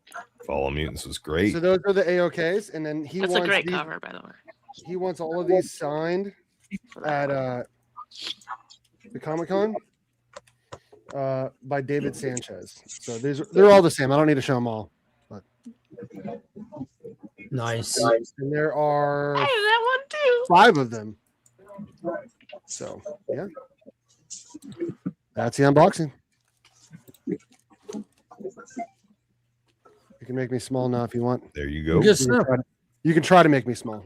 I'm always going to be big. I'm excited. This is the day. This is my monthly trip to the comic shop. Oh, I gotta get some bags and boards in the worst way. Ah! The dog almost ate your face. Aw. what's your dog's Aw. name, Matt? That's Ivy. She's a cutie. She's a cutie. She looks like a dingo. Look at her. Look at that dingo. Eat your baby. My dog was all pissed off. I didn't bring him a cheeseburger home. I've been bringing him. Yeah, I had to get her cheeseburger a home. chicken biscuit. I just want to go And, to McDonald's. So I had to. I can't punch until I get my iced coffee. So Yeah, I've been stopping at McDonald's to get a plain cheeseburger for my dog, and every night on my way home from work, and yeah, since I got home in the morning today, he was looking at me like, "Where's my cheeseburger?" I'm like, "Dude, I can get one." Holy shit! You have a spoiled dog, Right. Drew. My dog is old, and I understand that. Okay. he doesn't eat as well as he used to. Mhm. They used to feed him ground beef and rice. Yes. But like when he was younger, you know, I'd feed him table food, and he'd be fine. And so like he got used to certain things, like and like a plain McDonald's cheeseburger. I mean, it's mostly filler. It's just a little bit of American cheese, a shitty bun, and mostly filler. So I mean, it ain't gonna hurt. it's kind of like dog food anyway. Yeah. Yeah. Meat. I Yeah, actually meat's a heard big my thing. mom tell me that a doctor told this pregnant lady who was a vegetarian that if she wanted, that she should be eating meat, but she should just go for McDonald's meat because there wasn't actually that much meat in it. This is true. It's like Taco Bell beef. It's not that much beef. Yeah. And so But they're, yeah, he's you know, I like to spoil him a little bit because he ain't gonna be around forever. You know? I totally understand that. I have an old Not with cat that that attitude, just he gets won't. whatever he wants. Bro, look, my dog is a finicky little bitch about a lot of things. Like he's gotten He to the gets it point from where his dad. Yeah, I wonder how he got that his way. father just knows good comics, and it's something that not everybody can know. But unfortunately, I'm burdened with this glorious purpose. Hey, we got our first look at God of War, the new TV show coming to some streaming platform. I know you can't see it great right there.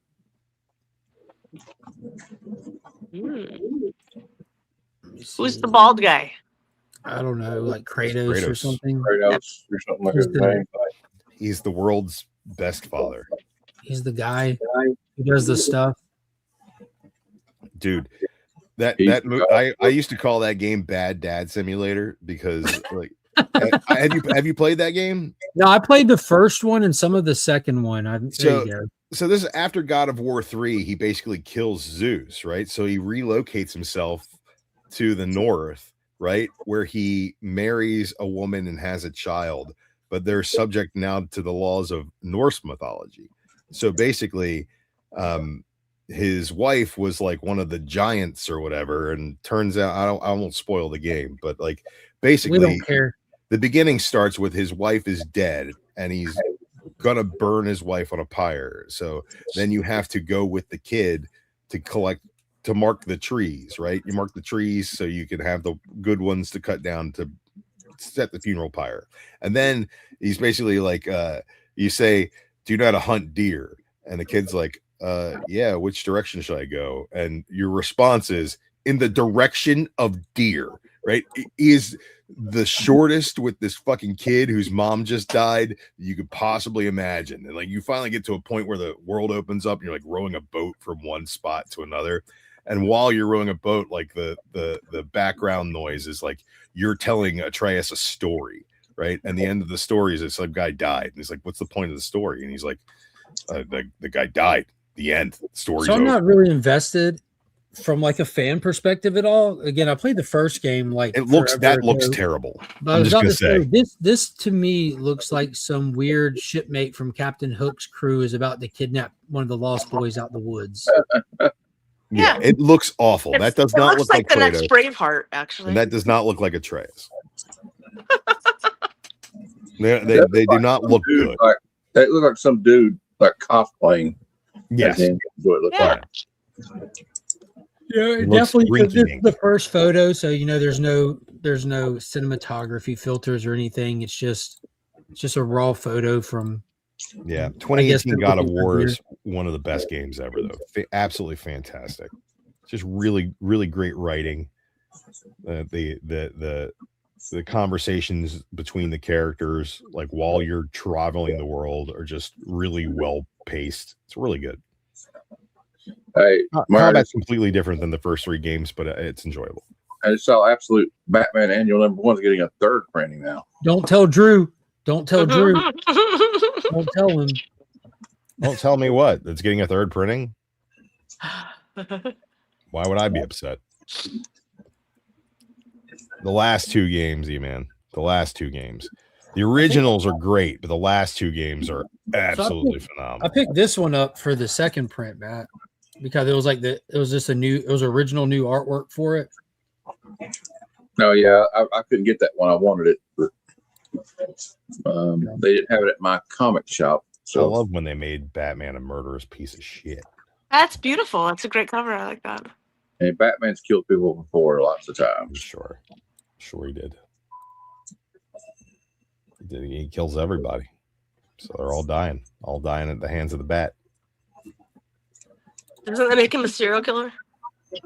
Probably. Who cares? Kill them all. That's what I say. Great album. And them all ask questions and apologize later. I just like, I'm like the Dirty Harry mentality. I was watching Dirty Harry the other day, and he's in that coffee shop. He goes, we can't let you leave. And he's like, who's we, sucker? Smith and Weston and me. I like the Bronx Tale version of that. It's like you need you guys to leave. It's like, oh, now you guys can't leave. Now you guys can't leave. I love that scene. That is an underrated movie, Drew. Bronx That Tale. movie's I love fantastic. that movie.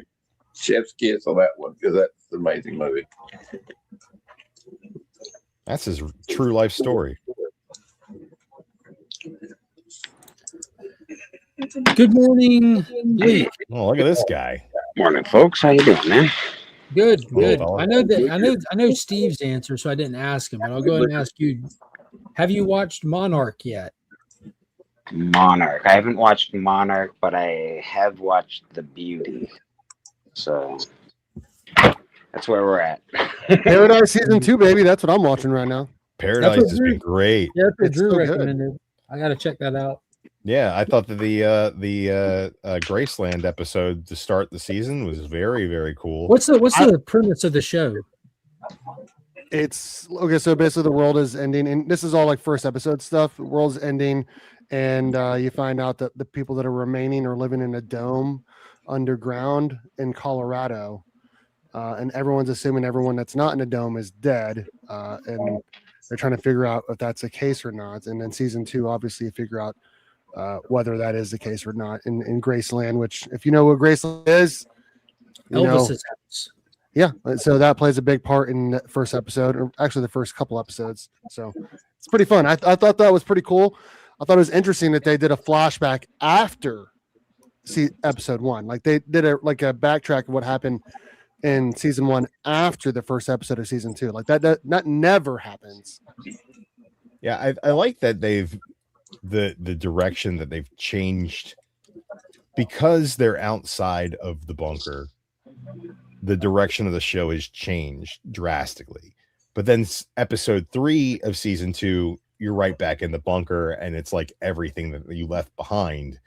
Then they start showing you what's going on there, which is I'm excited because like the first season was only 6 episodes or 8 episodes, and they dropped 3 at the beginning of season 2. So it's like I got a bigger chunk of it to really explore. The mystery in season 1 is what really made it fun, though, like trying to figure out who did it. Yeah, but the mystery in season 2 as to what the big plan is, that's cool too. I'm super hyped about that. I mean, I've only seen the first 2 episodes. That's all we've had time for, but I'm excited for the rest of the season for sure. Can I ask you, is it time travel? Do you think Don't it's answer that, time 'cause I'm travel? going to check it out today. No, I don't think so. Because the assassin guy, his nosebleed, and the guy knowing exactly what was going to happen, and he's like, "This is how it happens. This is destiny," right? That's true. That's something I hadn't thought about. She's trying to save. Like, I'm thinking, like, how fucking weird can it get? I mean, he did think he was a lot closer to Atlanta than he was. Like, he was only like halfway. Not even halfway, probably, honestly. Well, he was. See, the thing about that is he was flying blind with only mechanical instruments. Yeah, and it's a smaller plane, so it's not going to go as fast. And he's not exactly like, he's a capable pilot, but he's not exactly he's not Amelia Earhart. Well, maybe he got lost, so maybe he is Amelia Earhart. I liked how they tied that back to how he met his wife. Dang, you're implying Amelia Earhart got lost. What do you think happened to her? A storm got her. Yeah. What do you think happened once the storm got her? She got found? No, I think she died. Yeah, but did they find where she was? No, because I'm sure the No, sharks because ate she her got body. lost. They think they know where she's at. It's like, I can't remember what island it is, but like I saw a thing where Josh Gates was talking about. They thought they'd figured out like the general area where the plane went down. Yeah, they figured it out when she died. She died in a storm and got fucking lost in the ocean. Well, no, some people say that they didn't have enough fuel to make it, and I don't know. I heard she crashed when she tried to parallel park. I mean, I'm just saying what I heard. There's no Swiss Family Robinson scenario with Amelia Earhart, sadly. Well, she didn't have her whole family with her. Well, maybe they could have built the fort. You're going to be honest. She probably ended up crab food. Let's be honest. Although, but if you read the new Rocketeer, apparently there was also a conspiracy theory that she crashed somewhere in a Japanese-held island and was taken captive by them and then later killed. I don't think they would have seen a woman pilot and be like, "This person's important enough to capture." Yeah, and like, why wouldn't they'd they have been get like, some "What money the? What for is her? she doing over there?" Yeah. I just said it's theory doesn't mean it's true. Well, you've changed my whole perspective. I bet you she got caught by Japanese people, motherfucker. Well, that's what they say in the new comic book. So I'm just kind of joking. Wow, Those should be read as facts. sounds factual. That's right. Hey, Amelia Earhart got Pearl Harbor before Pearl Harbor. That happened. It was just you just replaced Superman with Abraham Lincoln, and it all happened. Maybe when I don't know, was it around the Philadelphia experiment time? Maybe she flew through a portal or something and, got caught in another time, another galaxy, another dimension. Who knows, man? Trying to remember the last time Abraham Lincoln's planet exploded. He's busy fighting vampires, I think. Yeah, after he killed some vampires, he crashed. And it was touch and go for a minute. And then after surviving all those vampire attacks, he's killed by an actor. I mean, that's got to be embarrassing. Hey, you know what's funny about John Wilkes Booth is he literally was born about 3 minutes that way. Oh shit! In Churchville, Maryland. There's also a theory that he did not get captured. I don't know if that's true or not, but there was the big conspiracy was that there was a body swap.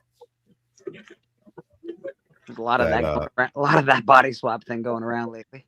There's John also a Wilkes Booth conspiracy that they caught wasn't John Wilkes Booth. Yeah, there's also a conspiracy about everything. All conspiracies are real. I think Maxwell's in Montreal right now, isn't she? I'm pretty sure. I saw that. That's crazy. You know what's weird about that is the second part of that video. They're like, look at the faces, they match up, and they clearly don't. I'm watching Candace Owens talk like it's the first time she's ever read anything about MK Ultra. I'm just like, what is happening on the internet, man? What is fucking going on? She's just got to make it seem like it's the first time she read it so that people will watch her read it. Like, what is going on? This probably is the first time she read it. Yeah, that's what it sounds like.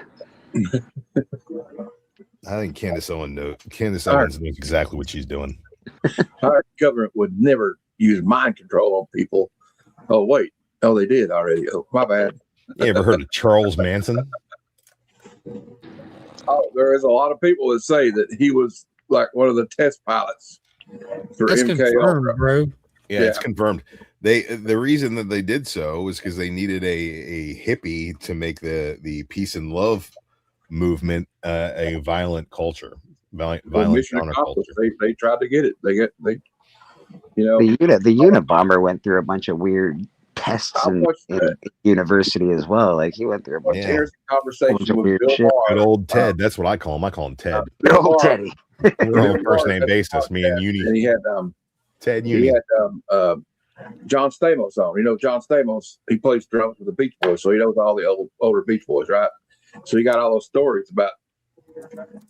It's so crazy. Dennis Wilson befriended Charles Manson, Brian Wilson's brother, because he had all these girls with him. So he's like, hey, he's got all these girls. So he took these hitchhikers home, and then comes back. They're at home one day, and they're just sitting around, and Charles Manson just walks in and like makes himself at home. It's like, hey, I'm going to stay with you for a while. And he's like, well, he's got all these hot girls, so I'll let him stay with me. And weren't they going to produce one of his songs? The Beach Boys. Isn't he on Pet Sounds? The Beach Boys recorded one of his songs. Okay. I'm pretty sure that Charles Manson is actually on one of the Beach Boys records. I think so. Yeah, I'm pretty Really? sure. Yeah. And they recorded him too. They thought, he's going to be, but they started realizing real quickly that He was not all there, right? And so basically, only so many helter-skelter race wars you can have. That Dennis Wilson abandoned his house and never went back. That's how. So that's how that went. That's an interesting story in Hollywood history, I guess. I saw that too. I was interested in that too. That documentary. That's interesting. I like when the Manson family they're like, we're gonna go kill that lady, and then fucking Cliff Booth is there, and he's That's like, my favorite part in that whole story. I love that. Like, when the dog eats the guy's arm, he's like, Sharon Tate survives. Great story. Yeah, Sharon if Tate's she hot in that movie. survives. Well, That was a horrible. That was a horrible thing for Sharon Tate to do. To would've been go, awful. What a horrible way to go. Yeah. What's that? Is that Once Upon a Time in Hollywood spinoff? When's that coming out? It's on Netflix. I don't know when it comes out. It's like the further adventures of Cliff Booth. Yeah, I'm looking forward to it. I want to see what it's all about. Yeah, well, I mean, it's not the first time he's done that, though, right? It's like a different, in another dimension. Like Sharon Tate survived. They killed all the Manson family people. We all have the same thing with Inglourious Basterds. We took all the Yahtzees out. One big swoop, So, hey man, I'm for it. I know a lot of people gave it shit, but I'm like, what? It's a movie, man. It's fun. I loved it too. It's a reimagining of a terrible tragedy, and I'm glad that there's a happy ending to it. It was also kind of a love letter to that era of Hollywood, right? You know what I mean? Yeah. Like, so he's trying to he didn't want to end it with like a brutal murder, because then it would just be about the Manson family. They're just kind of like, I loved it too. So yeah, I know people criticize it, but I actually loved it. Probably my least favorite Tarantino movie, but still absolutely phenomenal. I would probably rewatch that one the least. That's fair. It wasn't my most favorite Tarantino, but still good quality movie, man. I do love the extended cut of Hateful Eight. I think that movie is just phenomenal. The way that movie is shot, like we were talking about the way Westerns are shot, the way that movie is shot is just top notch. Beautiful. That's a great movie. Pulp Fiction will always be the number one for me, I think. I love these Kill Bill movies too. So, I mean, I like all his movies. But yeah. Also, one of them I think that's underrated is one that the only one he didn't write. And that was I really enjoyed Jackie Brown with Pam Grier. It was a real good movie. Jackie Brown was a really good movie. I also really like Death Proof, which doesn't get the love that I think it deserves. I think it was mispositioned in the theatrical release, where everybody watched Planet Terror, and it was just such a cartoon that Death Proof was just like a complete and utter tone shift. The fake trailers in between the movies, I wanted to see that Rob Zombie movie get made. I was like, Werewolf Women of the Waffen SS. Well, they made it a song. So we got to make this movie. I got to see this. Yeah, that was a fun project. Hi.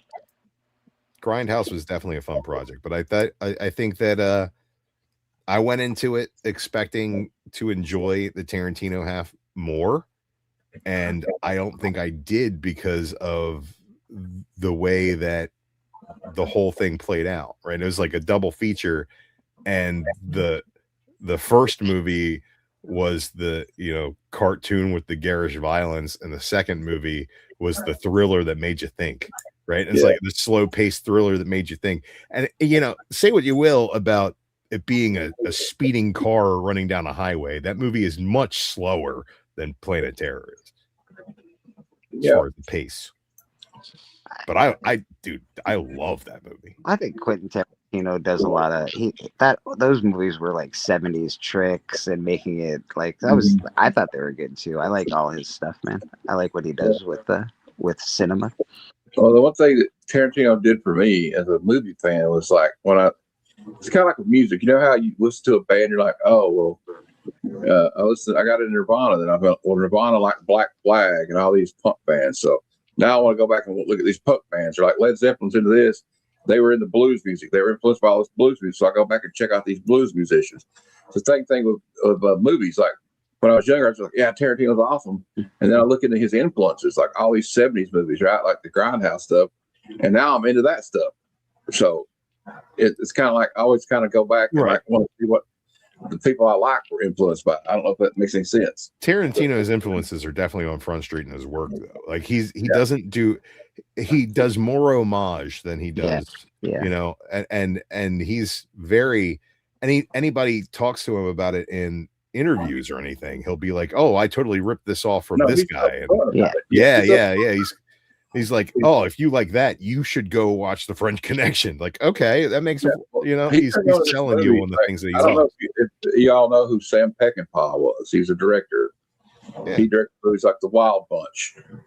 Well, he did a movie that didn't get a lot of success with an actor named Warren Oates.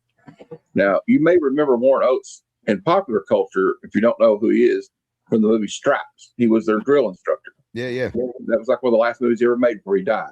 But he did a movie with Peckinpah that Tarantino talks about all the time called "Bring Me the Head of Alfredo Garcia." It's an excellent, wild movie. If you got a weekend free one time, you know, maybe you're snowed in, you're not got nothing to do, check that movie out. I highly recommend it. It's just crazy. I've never seen it, but I've heard him talk about it before. I did have the opportunity to watch Pulp Fiction overseas in Belgium at a movie theater when it first came out. Oh, cool. Yeah, it was really cool. And I felt blessed. And I sat in the theater and I watched everyone. It was great because I could understand the whole movie and they had subtitles. But when it came to the part where they dipped their French fries in mayonnaise, you know, the whole crowd like erupted with laughter. Because that's what they do. I did my French fries in mayonnaise. I had mayonnaise and French fries last night. So me too, from a Chick-fil-A. It's catching on. No. He just does a lot of tributes to Hollywood, I think, and he always says what he does when he rips something off. He's like, I took this from there, and I took this from there, and I took that from there. He's very honest about it. Everybody takes stuff from everywhere. Everyone's influenced by the whole past of people, you know, that he lived before us. Like I think in Blinker, I guess what you're saying is, I agree with you, is he's got reverence for all that old Hollywood stuff. Yeah, right? very, very good. He's got a huge reverence for that kind of stuff. I know he's a weirdo, and I hate to keep talking about Quentin Tarantino. He loves feet. It's obvious. Jared Tate. Look, I've never been into feet, but Margot Robbie's feet hanging over that theater chair in Once Upon a Time in Hollywood. I'm like, yeah, I kind of like her feet. Yeah, pretty cute. Pretty cute. Because you know what it's attached to, Drew. Is this going to awaken something in me? I don't know. But I think Tarantino was also one of the first to really paint with popular music as like a tone setter. Yeah, the needle drop thing, they call it. The needle drop. Yeah, moment. I mean, I don't want to say he invented it, but he definitely made it popular. Like he was definitely the Michael Jordan of the needle drop in film, and continues to be so. You know, are epic, dude. I love his soundtracks for almost everything. Yeah, and just amazing songs that just fit the bill for whatever's going on. Like and a lot of songs that he's brought obscurity that people forgot about, like Stiller Wheel. Was it the song "Stuck in the Middle of You"? Everybody forgot about that song. You know, not only that, actors. He takes actors people forgot about. Oh yeah, brings them back. You know, like after those "Look Who's Talking" movies, you know, Travolta's career was in the toilet. Exactly. And how would we know he was a weirdo Scientologist that like the assault masseuses unless he Tarantino made him a star again? Earth, you might get a hint at how bad his acting really. Robert Forster, like who else would have thought Quentin Tarantino to bring Robert Forster out of the shadows and back into a mainstream movie? Because the last time I'd seen him, he was like the terrorist in the Delta Force movie with Chuck Norris. You know, and he was also he was also in that movie The Black Hole, which is an underrated sci-fi movie, by the way. But also to bring Pam Grier back like that in that movie, you know, she was a 70s icon. Yeah. You know? I like that what's his name does that too. The Rob Zombie brings back all old actors from. Oh yeah, he's like Hey, who's Egan, I a got- nobody now that used to be real big in the late 70s. Let me Yeah, put a yeah. spotlight on him. And it's great. I don't know. It's good. I enjoy it. I like the way that Tarantino plays with genre too, because he's made westerns. You know, he made Django's a spaghetti western. Yeah. You know, the more traditional western in The Hateful Eight. He's got the anime drippings of Kill Bill, like that. And it's also introduced by that was also highly influenced by the Shaw Brother films in Hong Kong. Exactly. Yeah. And now, like we were talking about, like you know, superhero movies might be on the way out. The westerns used to be huge. When are we gonna get a callback to the late 70s, early 80s? White guy knows kung fu and can fight the mob. Like, when are we gonna get more of those? Like, I want Chuck Norris movies to come back. Just watch The Bluff. Watch The Bluff, and that should satisfy a lot of that. It's like, where's Charles Bronson when you need him? Revenge of the Ninja this past week on my channel. I want to bring back the Ninja movie. Where's Yeah, American for real. Ninja when you need it? I gotta go, Mark. Ninja, Thanks for having me come on, back brother. to us. Much love. DC's better than Marvel by Drew. You're wrong. You can be wrong. It's okay. Drew, he can't hear you. Oh, ouch. I can hear me, and that's really all I'm concerned with. If you didn't know that, you must be new around here. I think they both have their good qualities. And they certainly do. One of them to me is my baby, and the other one is a kid down the street who I like a lot. I get it. Oh, cool. Oh, that neighbor kid. Yeah, he's nice. I hope he doesn't get hit by a car. But if I he ain't did, buying him I a get fucking birthday gift. Oh man. I do want Revenge of the Ninja to come back. I want the karate flick to come back. And I'm calling it a karate flick and not a martial arts movie, because when they came out, people all called that shit karate in America. Yeah, that's all it was fucking karate. Didn't they just do a new Karate Kid movie for you? Come on, man. I don't want a Karate Kid movie. No Karate Kid. That don't count. I don't want a It's kid the movie. karate. You don't want It's the the karate Three elder Ninjas? now. Come on, The buddy. senior Come on, Three citizen. Ninjas was pretty They're good. all in black. But look, the thing about those ninja movies, forget they were how influential I they were. can't hear. Yeah, that's because someone left.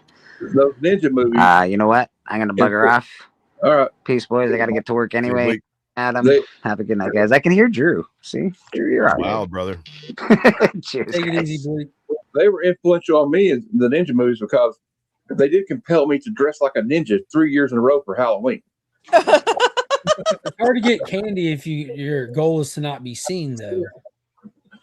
You smoke bomb in, you smoke bomb Mark, out. I was in and out like the wind. They didn't even know I stole their king size Snicker bars. For 3 years straight, Matt was a guy that took the whole bowl when it said "take one, please." Yeah, and then I threw the smoke bomb like the ninja just disappeared. What was your best Halloween costume? My best Halloween costume? Yeah, what do you think was your best Halloween costume?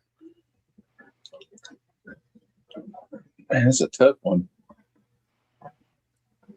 I don't know. We used to get those cheap ones. Remember the cheap, like you'd buy it off the rack with a plastic little suit that definitely was not fire retardant, and the little mask, little slits in it. You couldn't breathe through it. I can't remember the guy that made those costumes, but I remember being so excited to be Skeletor one year. Oh, Nice. We were never allowed to have those costumes because my mother was a seamstress, so She she's made like, all "I'll your make you something costumes. better," and she But always did. My mom made me a great one though, with like all that stuff. She's like, "No, we're gonna do it." And she got some like my dad's old work overalls from where he worked in a coal mine, and like altered them to fit me. And we got a hockey mask, and we made up a machete because she wouldn't let me use a real machete, right? But we made one to look like a machete and put fake blood on it, and we went all out. So that was a good one. And actually, one I'm proud of from 2 years ago was I took my electric wheelchair and made it look like Mario Kart.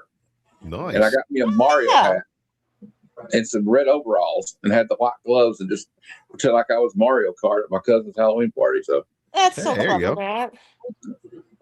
And actually, I wish I had the pictures, but we went to my cousin Carl always has these Halloween parties every year, and I conned Mom into going as Cheech, and I dressed as Chong. That's I wish I awesome. still had that. She had like the the red suspenders and the little yellow beanie. That's awesome. hilarious. When we were kids, my brother and I won a costume contest, but they didn't know what we were. That's how impressive those costumes were. We were the Silver Hawks. Nice. I was the Copper Kid. And my mom made the costumes, and like they were spot on. The year it had to be 89 or 90 when Batman came out. My brother was Batman and I was the Joker, but I wasn't just the Joker. I was Jack Nicholson's Joker. Like my mother was like watching the movie for reference as she, stitched the purple suit together, which I really enjoyed. But my favorite of all time is Culturally Insensitive, because I had to wear tan makeup because I was Rufio from the movie Hook. That's amazing. Yeah, my mother made this. She sprayed my blonde hair with like a black hair dye, and then made this. It was basically like a crown made with like black wire and like red feathers stitched into the wire. So I had the Rufio hair. But that was being Rufio, like that was the coolest thing when I was a kid. Yeah, he was cool as shit, dude. I was like, wait, who's that guy who's way cooler than fucking Peter Pan? The dude surfing on this cool little treehouse bridge that I wish I could play on. Yeah, with a cool outfit. Yeah, those Hook toys were amazing too. Rufio. Can I tell you my favorite Halloween costume of all time? Still love that. Kid Crow. Yeah. What was your favorite Halloween costume? When he finally did. My favorite Halloween costume when I was about 12, I would say. I was handing out candy. I wasn't going trick or treating, but what I did is I took a black bed sheet and I put it over myself and I crouched down real low by the candy bowl. And I stayed so still. And as soon as a young little person would come up there and try to grab some candy, I would move real quick, and it scared the living Jesus out. And I had the best time doing that because no one could see, that I'm like a girl or whatever. I'm not to be scared. I was a black sheep that was moving, so it was cool. Jeez. Has anybody seen this footage of even all the kids? Vince McMahon crashing his Bentley at 100 miles an hour? It's crazy. Yeah.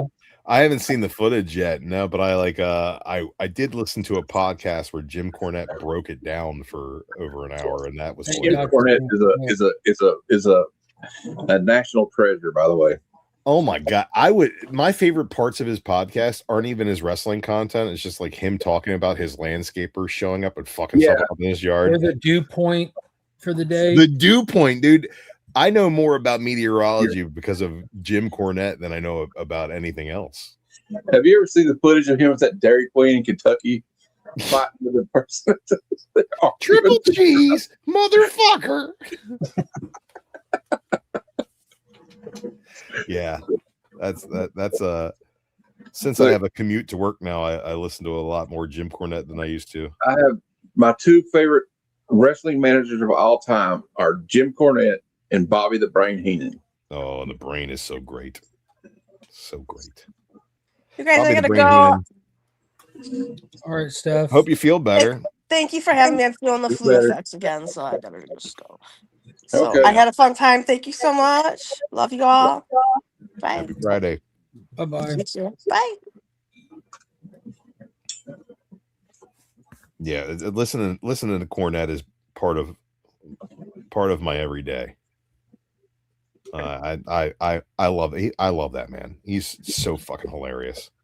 I couldn't disagree with him more on certain topics, but he just finds a way of saying things that I enjoy. Yeah, but like he's got a lot of great points. I mean, I would always say that just because I disagree with him on certain things doesn't mean he's wrong. Well, like even if people disagree on the thing, sometimes, like as me and Mark have talked, sometimes we kind of still want the same things. We're just coming at it from a different angle or perspective.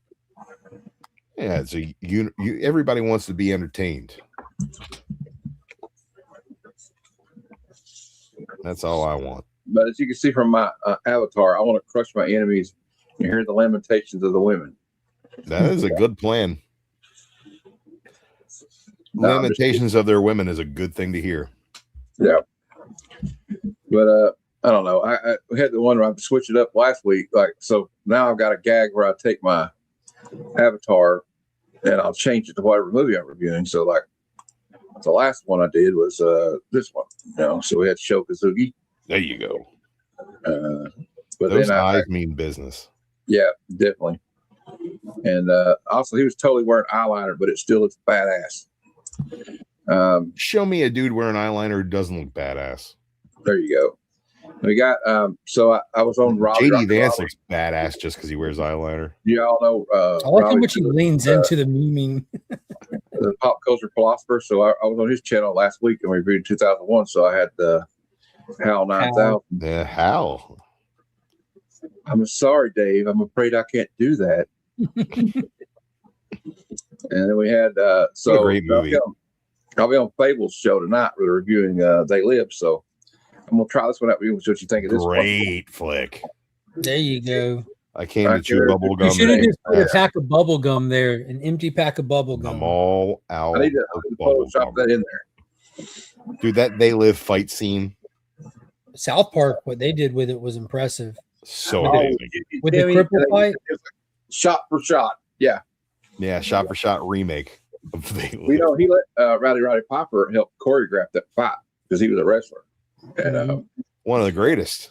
It's one of the best fight scenes in any movie, and it's so long too. He just lets it, and like Carpenter just lets it play out. He doesn't cut it too much, really. When he was feuding with Bad News Brown and he painted half of his face black, it wouldn't wash off, and he had to go through the airport like that. Yeah, I know. You just have to walk through the airport like that. That's hilarious. That is hilarious. He told a story. I still love when he was on Politically Incorrect with Bill Maher. Yes, Bill Maher's calling wrestling fake. He pulled his ass out and showed him his fucking. I like how Sting sat there. Everyone, they got it fired up. They're like, "All right, you asked for this." Yeah. Already do. They're like, they backed up and said, "Oh, you done messed up now, bro." Bill Maher said something to him, and Bill Maher claps back, kind of jokingly. He goes, "Yeah, but I just don't crawl around on my knees for guys." And Piper goes, "Really? How'd you get this job?" Yeah. Piper was always great, man. Yeah, dude, he was great, and It's Always Sunny. And he had some great stories. Oh, that one's so great because he's like, "You always remind me of my kids." Oh, you got kids, Psycho? And he's like, "No, not anymore." No, he paused. So he says, "No, not anymore." So the pause is what gets me. He's like, "No." Yeah, he was one of the greatest celebrities I ever met. Well, he was called the Maniac, right? Maniac. I said, "Oh, yeah, so funny."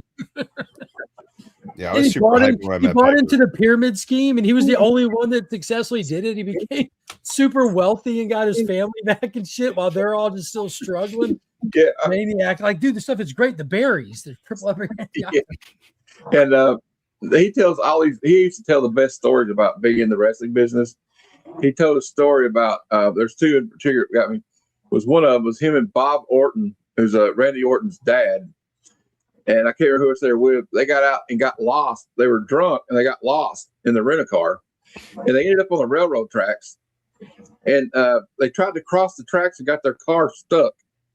So they just said, "Fuck it," and left the car there. And then they woke up, got out and turned on the news. And they said a train hit a car yesterday. We're like, "Oh shit, we rented that car. They're going to know it was us." What's going on, Kevin?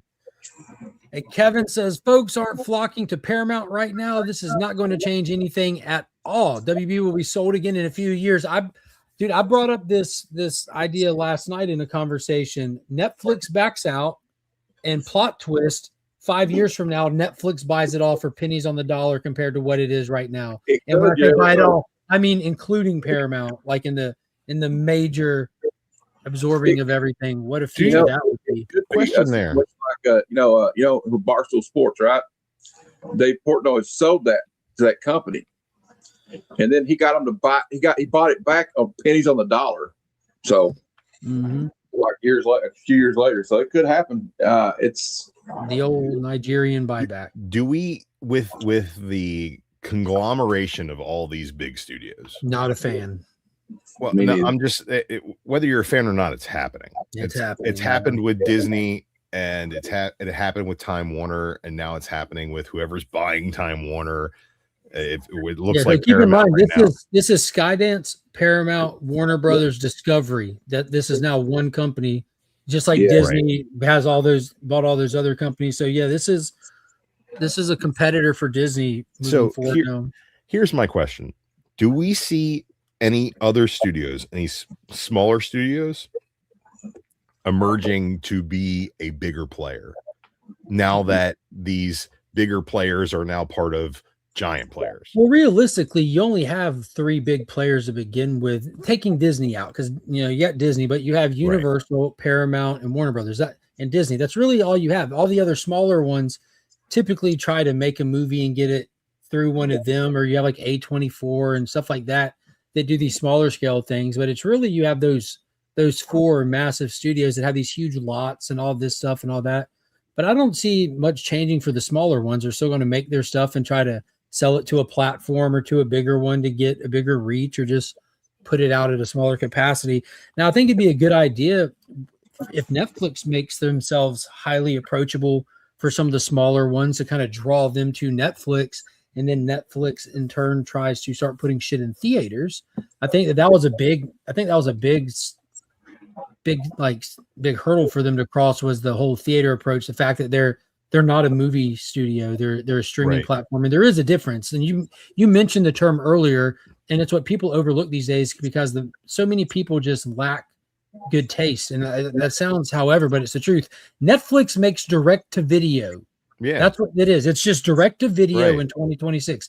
Nowhere in the history of cinema has there not been an obvious difference in quality between silver screen productions and direct to video productions. Now they've gotten a lot better with technology, but silver screen productions are still noticeably different and better. It is way better than like in the 80s, obviously. But even though I love the Canon pictures, like they have improved a lot. But like you're right, there's still like a difference. And like the one thing that's dangerous about this. And it's not got anything to do with ideology or anything. The problem with a company owning 3 major studios is, back in the day, I would argue movies are better when it was just like, okay, we have Paramount Studios over here, we have MGM, Warner Brothers, and they're all like, we got to top this guy, we got to top him. Yeah, competition breeds quality. Now it doesn't matter. It's like my example I come back to is when WCW was bought out by Vince McMahon. It's kind of like, you know what I'm saying? But it ruined the competition. Because what made wrestling great in the Attitude Era was you had both of these companies competing for each other. Then you had this little company, ECW. That kept the same time slot on television, even. Yeah, they were fighting for the same time slot. They were fighting for the same eyeballs on the same products. And then when that went away, it was kind of like that old saying, Alexander wept because there were no more worlds to be conquered. Bro, do you remember how I know like my remote, the previous channel button was smudged off. Like it didn't even have the little thing on it anymore from Monday nights alone, going back and forth. Commercial, let me hop over here. Well, this match, that match. I didn't do that. I just watched Raw and then I watched the replay of Nitro. We had didn't have replays where I lived. There's no DVR, there was no direct TV, none of that shit. Nitro used to end and then start over immediately after it ended. No, Nitro would end in like Mortal Kombat Conquest would come on directly after for years.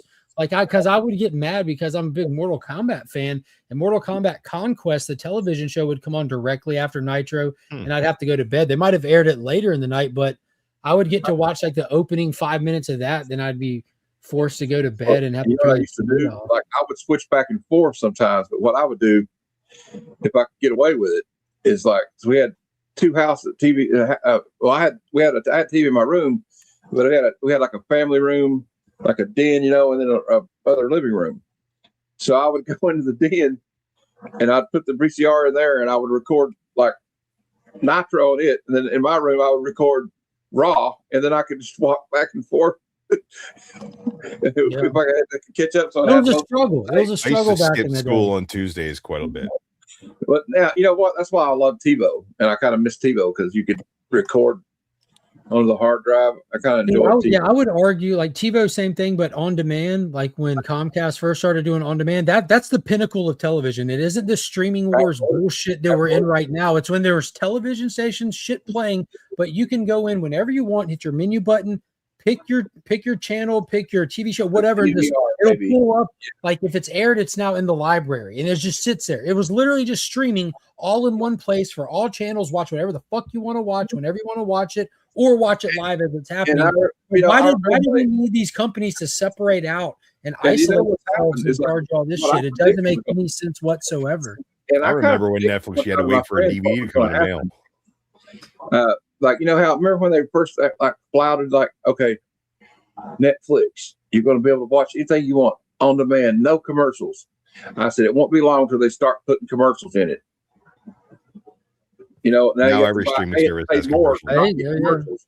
You know, yeah, Sony's still been able to stand up as a standalone company despite bad decisions. Y'all see where they officially make TVs? Did y'all see where they officially announced that they're going to be keeping Spider-Man, but going to be rebooting it from a fresh start? Worst decision for the fans ever. The problem, sell it back. You know, never sell it back. Sony. Spider-Man should belong to Marvel. It does outright. It does. It's just licensed to Sony. It shouldn't be.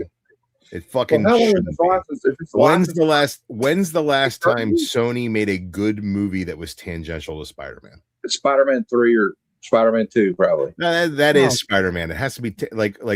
Was Venom any good? No. 3 terrible movies. Was Madam? No, I hate it. No. I really dislike it. No. Well, real quick, I really dislike the Venom movies. The Venom 1 was very well received by audience and made a ton of money.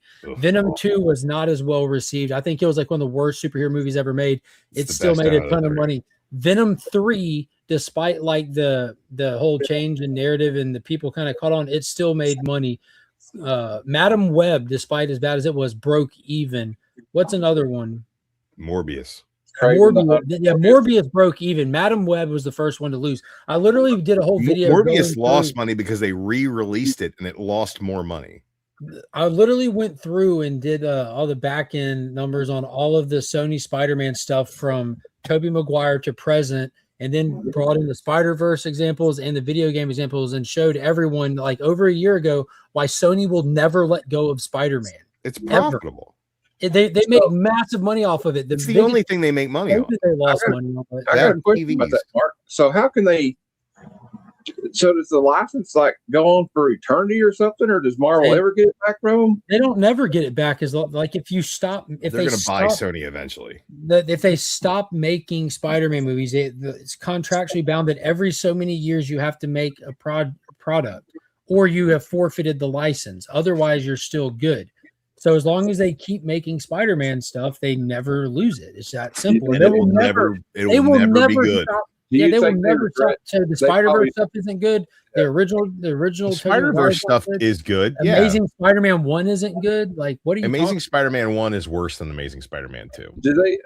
I use the one example because it's widely received as the better one, but I enjoy both of those. I love Amazing Spider-Man 1, and there's most of Amazing Spider-Man 2. Most of it I love as well. It kind of gets a little packed at parts, but so I'm guessing Marvel. Andrew Garfield is a good Spider-Man. He's a terrible at this point, right? I get Marvel. I guess Marvel probably regretting that licensing deal right about now, though. Well, I mean, it took them 20 years to regret it because at the time the company was going to literally falter and close. Like, you got to remember, they licensed all these things out because Marvel was a failed company that ultimately got bought out for pennies to Disney. Because of the comic book crash. Yeah.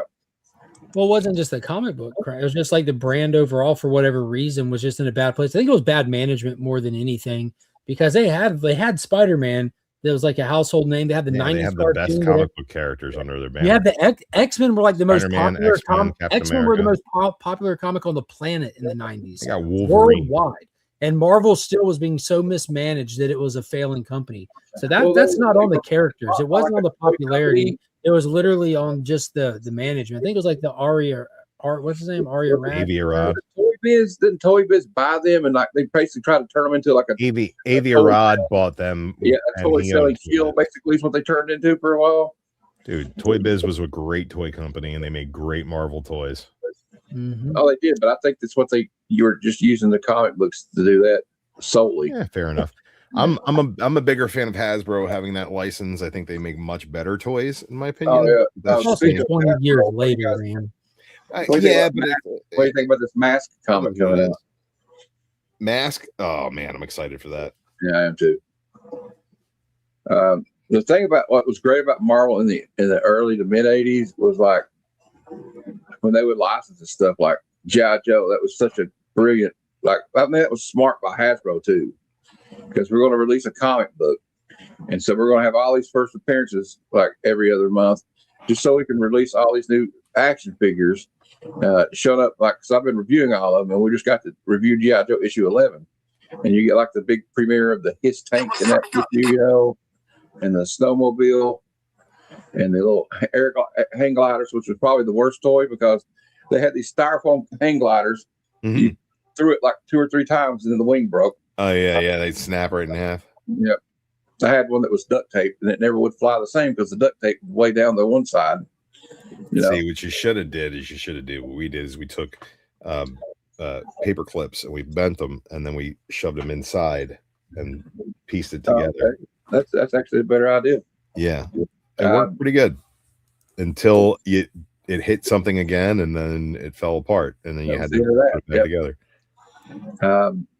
But like they did that, they had Transformers, Micronauts, and actually some of the comic books were more successful than the toy line, like ROM. The comic book went on longer than the toy did. Agreed. You know what? I thought that ROM is like it's the one thing that they should be making now that they're not making now. Like come on, bring ROM back for fuck's sake. What's they did Space Knights though? We're in but they did have one for like IDW had like a ROM or something, I think, for a while. ROM and the Space Knight, right? But the Space Knights, not ROM specifically, but the Space Knights were in Hickman's like Krakoa era X-Men. Everything was in Hickman's Krakoa era. It's the greatest section of comics that ever existed. It's fucking Hickman. I kind of liked fucking Hickman, man. I liked that one when they had I didn't so much care for what they did with the Mystique thing, but I liked that they had like a little mini series called Uncanny Spider-Man, and it was Nightcrawler. Yeah, they have the Marvel Legends action figures out now. Yeah, but yeah, there were some good things came out of that Hickman run, but there's some bad. But like, most part, I liked it. I just wish we'd get back more to what they should do with X-Men right now. Is like, I think it should just be X-Men and Uncanny X-Men. It should be X-Men and Uncanny X-Men, and let's quit for a while. Let's quit making like X-Force, all these other X-Men books. Although I'm kind of interested. Not have a cable book. Come on, buddy. I need to have a cable book. Cable book. I gotta have a cable book. I gotta have a cable book. He's fucking Punisher from the future with a robot arm and fucking white hair and a glowing eyeball. You gotta mention the eye. I gotta have a glowing eyeball. Dude, Cable's power, right? What's Cable's power? He's got a big gun, he's a time traveler. No, his power is the same thing that his mother has, right? Fucking telepathy and telekinesis. The thing is, he needs to use 90% of that power to keep a techno-organic virus from taking over his body. He's constantly fighting. What does he do when he sleeps? He uses his subconscious. What if he gets knocked out in a fight? He never gets knocked out in a fight. He's fucking Cable. Can't lose. He's like Parker Lewis. He can't lose. It looks like Sledge is back from the butcher. He picked up 5 pounds of choice strip steak, 5 pounds center cut chop, and 5 pounds of burger, 65 schmeckles. He loves the butcher. Holy shit. That's a good deal. That's a hell of a deal. Can you tell us where this butcher's at? Down here? Come on down. I'm about to come down there. Come on down. Down in the low country. Down in the low country. Yeah. You know, I used to love going to the low country. We used to go to every vacation we'd go to Polly's Island in South Carolina. Freaking Hey, that ain't far. There's a good butcher shop around here where you can get good deals, but you gotta go in bulk. But I You gotta be willing to slaughter fucking yourself. 15 pounds for $65, and that nope, that ain't happening around here. Well, I'm halfway to my goal on my saving goal for how much money for Heroes Con, so I'm halfway there. What's your goal? Well, I don't want to give out all my financial information on here, but Just limit your goal. It could be $5, it could be $500. $1,800. There you go. So you got some lofty goals for it.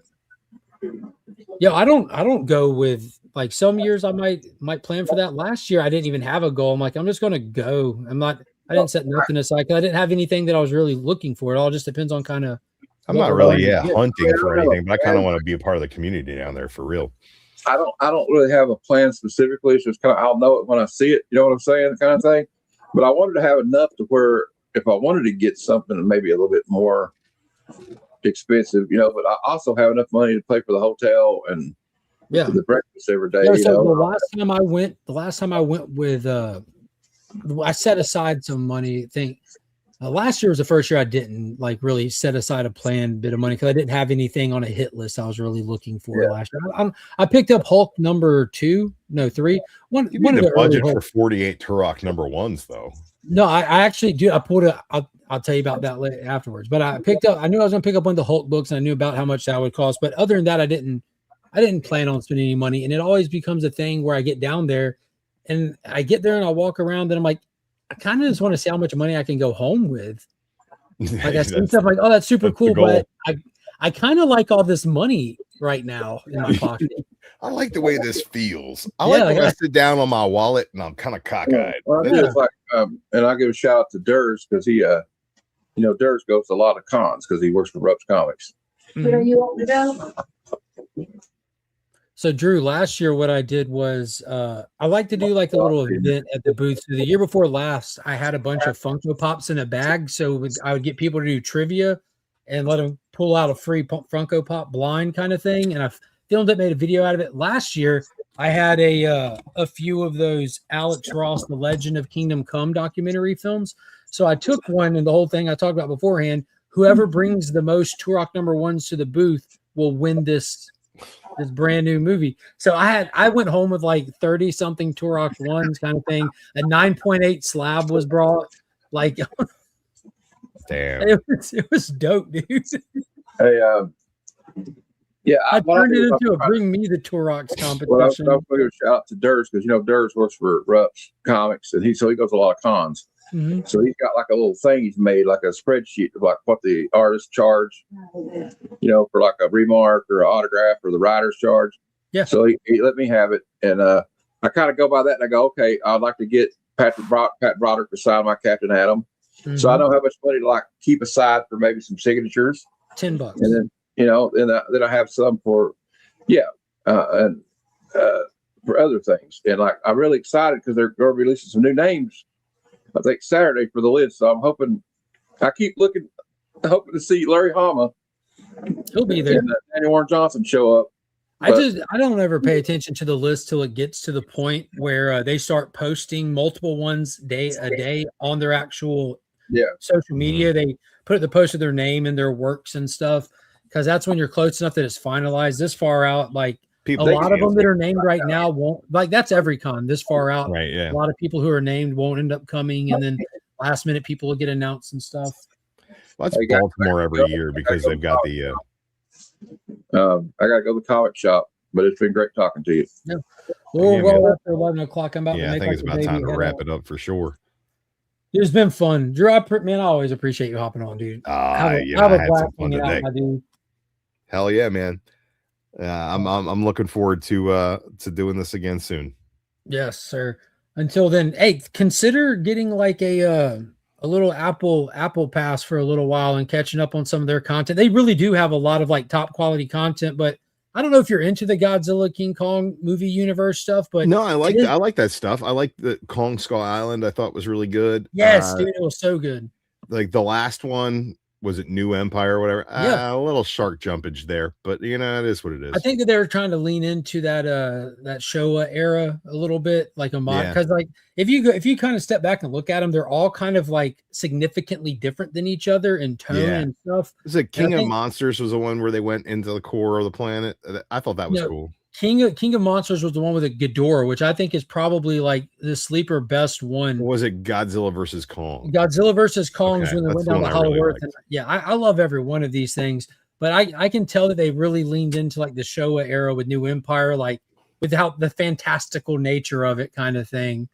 But I still loved it. It was it had like it was like ultra colorful in a way that the other ones weren't. It's like, okay, we're really gonna lean into this and see what they did with like introducing the whole crystals in the earth and everything, and like the little ice dragon had the crystal backs and all the crystals in there that they had to tap together and all that stuff. I think that was intentional to set up what's coming in Supernova. That I don't want to get into like plot release spoiler stuff, because a lot of people get pissed when you say shit like that. Godzilla's got a massive fan base, and when I talked plot spoilers on New Empire and stuff, I was getting like mean messages like, why the fuck would you say that, dude? I'm like, bro, it's a movie. But I get it. I mean, it's like you know that Lizard's gonna probably like come out and like stomp on some stuff. Like, dude, man, the Godzilla fandom is bigger than the DC fandom, is bigger than the Marvel fandom. It's so much older too, so it's had 70 years, 71 years this year. But it's massive, bro. Like, and those are some dedicated ass fans. Different iterations. Yeah, if you include Kong into the thing, it's way older than that. It goes back, predates Superman. Yeah, you know, I think the only issue with that is that every King Kong movie is basically the fucking same. Yeah. Godzilla is always different and always weird and always got something else going on. Well, I tell you, Kong Skull Island was massively different than every other Kong movie before. Yes, but up until that point, King Kong was King Kong. You know, all they did was remake the original. You have the original, then you have the Jeff Bridges remake, then King Kong Lives, which was the sequel to that, which had Linda Hamilton, which was wildly different. But then you had the Peter Jackson remake, which is a insanely rewatchable film. Yeah, Peter Jackson's King Kong is amazing. There are some really bad issues with CG in certain parts of that movie, but overall, not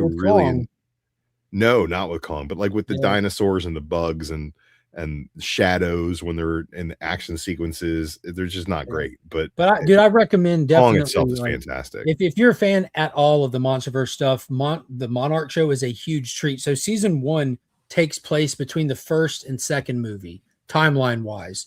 So it's like the people's reaction and response to the coming of Godzilla kind of thing after the big ending.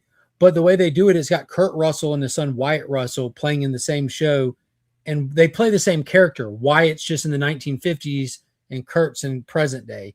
And that's something unique and creative. So you get to see the 1950s stuff of the start of Monarch, the organization that tracks the Titans and all that shit. But they fill in a lot of gaps and stuff and add context. U.S. agent grows up to be Ego the Living Planet. That's what you're telling me? Basically, that's what happened. You know me, I got to put it all through the lens of the MCU. But dude, it's so well done, man. And this first episode of season 2 was an absolute banger. I'll have to put it on my to-do list. There's another show on Apple that people keep telling me I need to watch, and I can't remember what it is. Yes, that's it. Severance. Yes. Yeah, it's amazing. It's like a modern, you could compare it to Lost, not in like plot details or anything like that, but in like mystery. You're staying every episode because all right, now I need the next episode for whatever fucking breadcrumb they'll give me, because I'm so into this mystery and I want to piece it the fuck together kind of thing. The strength of Lost was the strength of its characters, right? And it was the fact that each character had its own mystery, and the pacing of that slow drip of information. Definitely Severance, my dude. That's definitely it. Every character. I'd be in for that. Lost is one of my favorite shows of all time.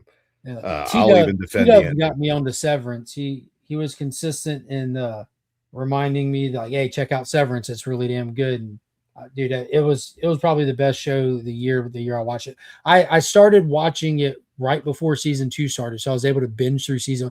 Dude, being able to binge through it, oh man.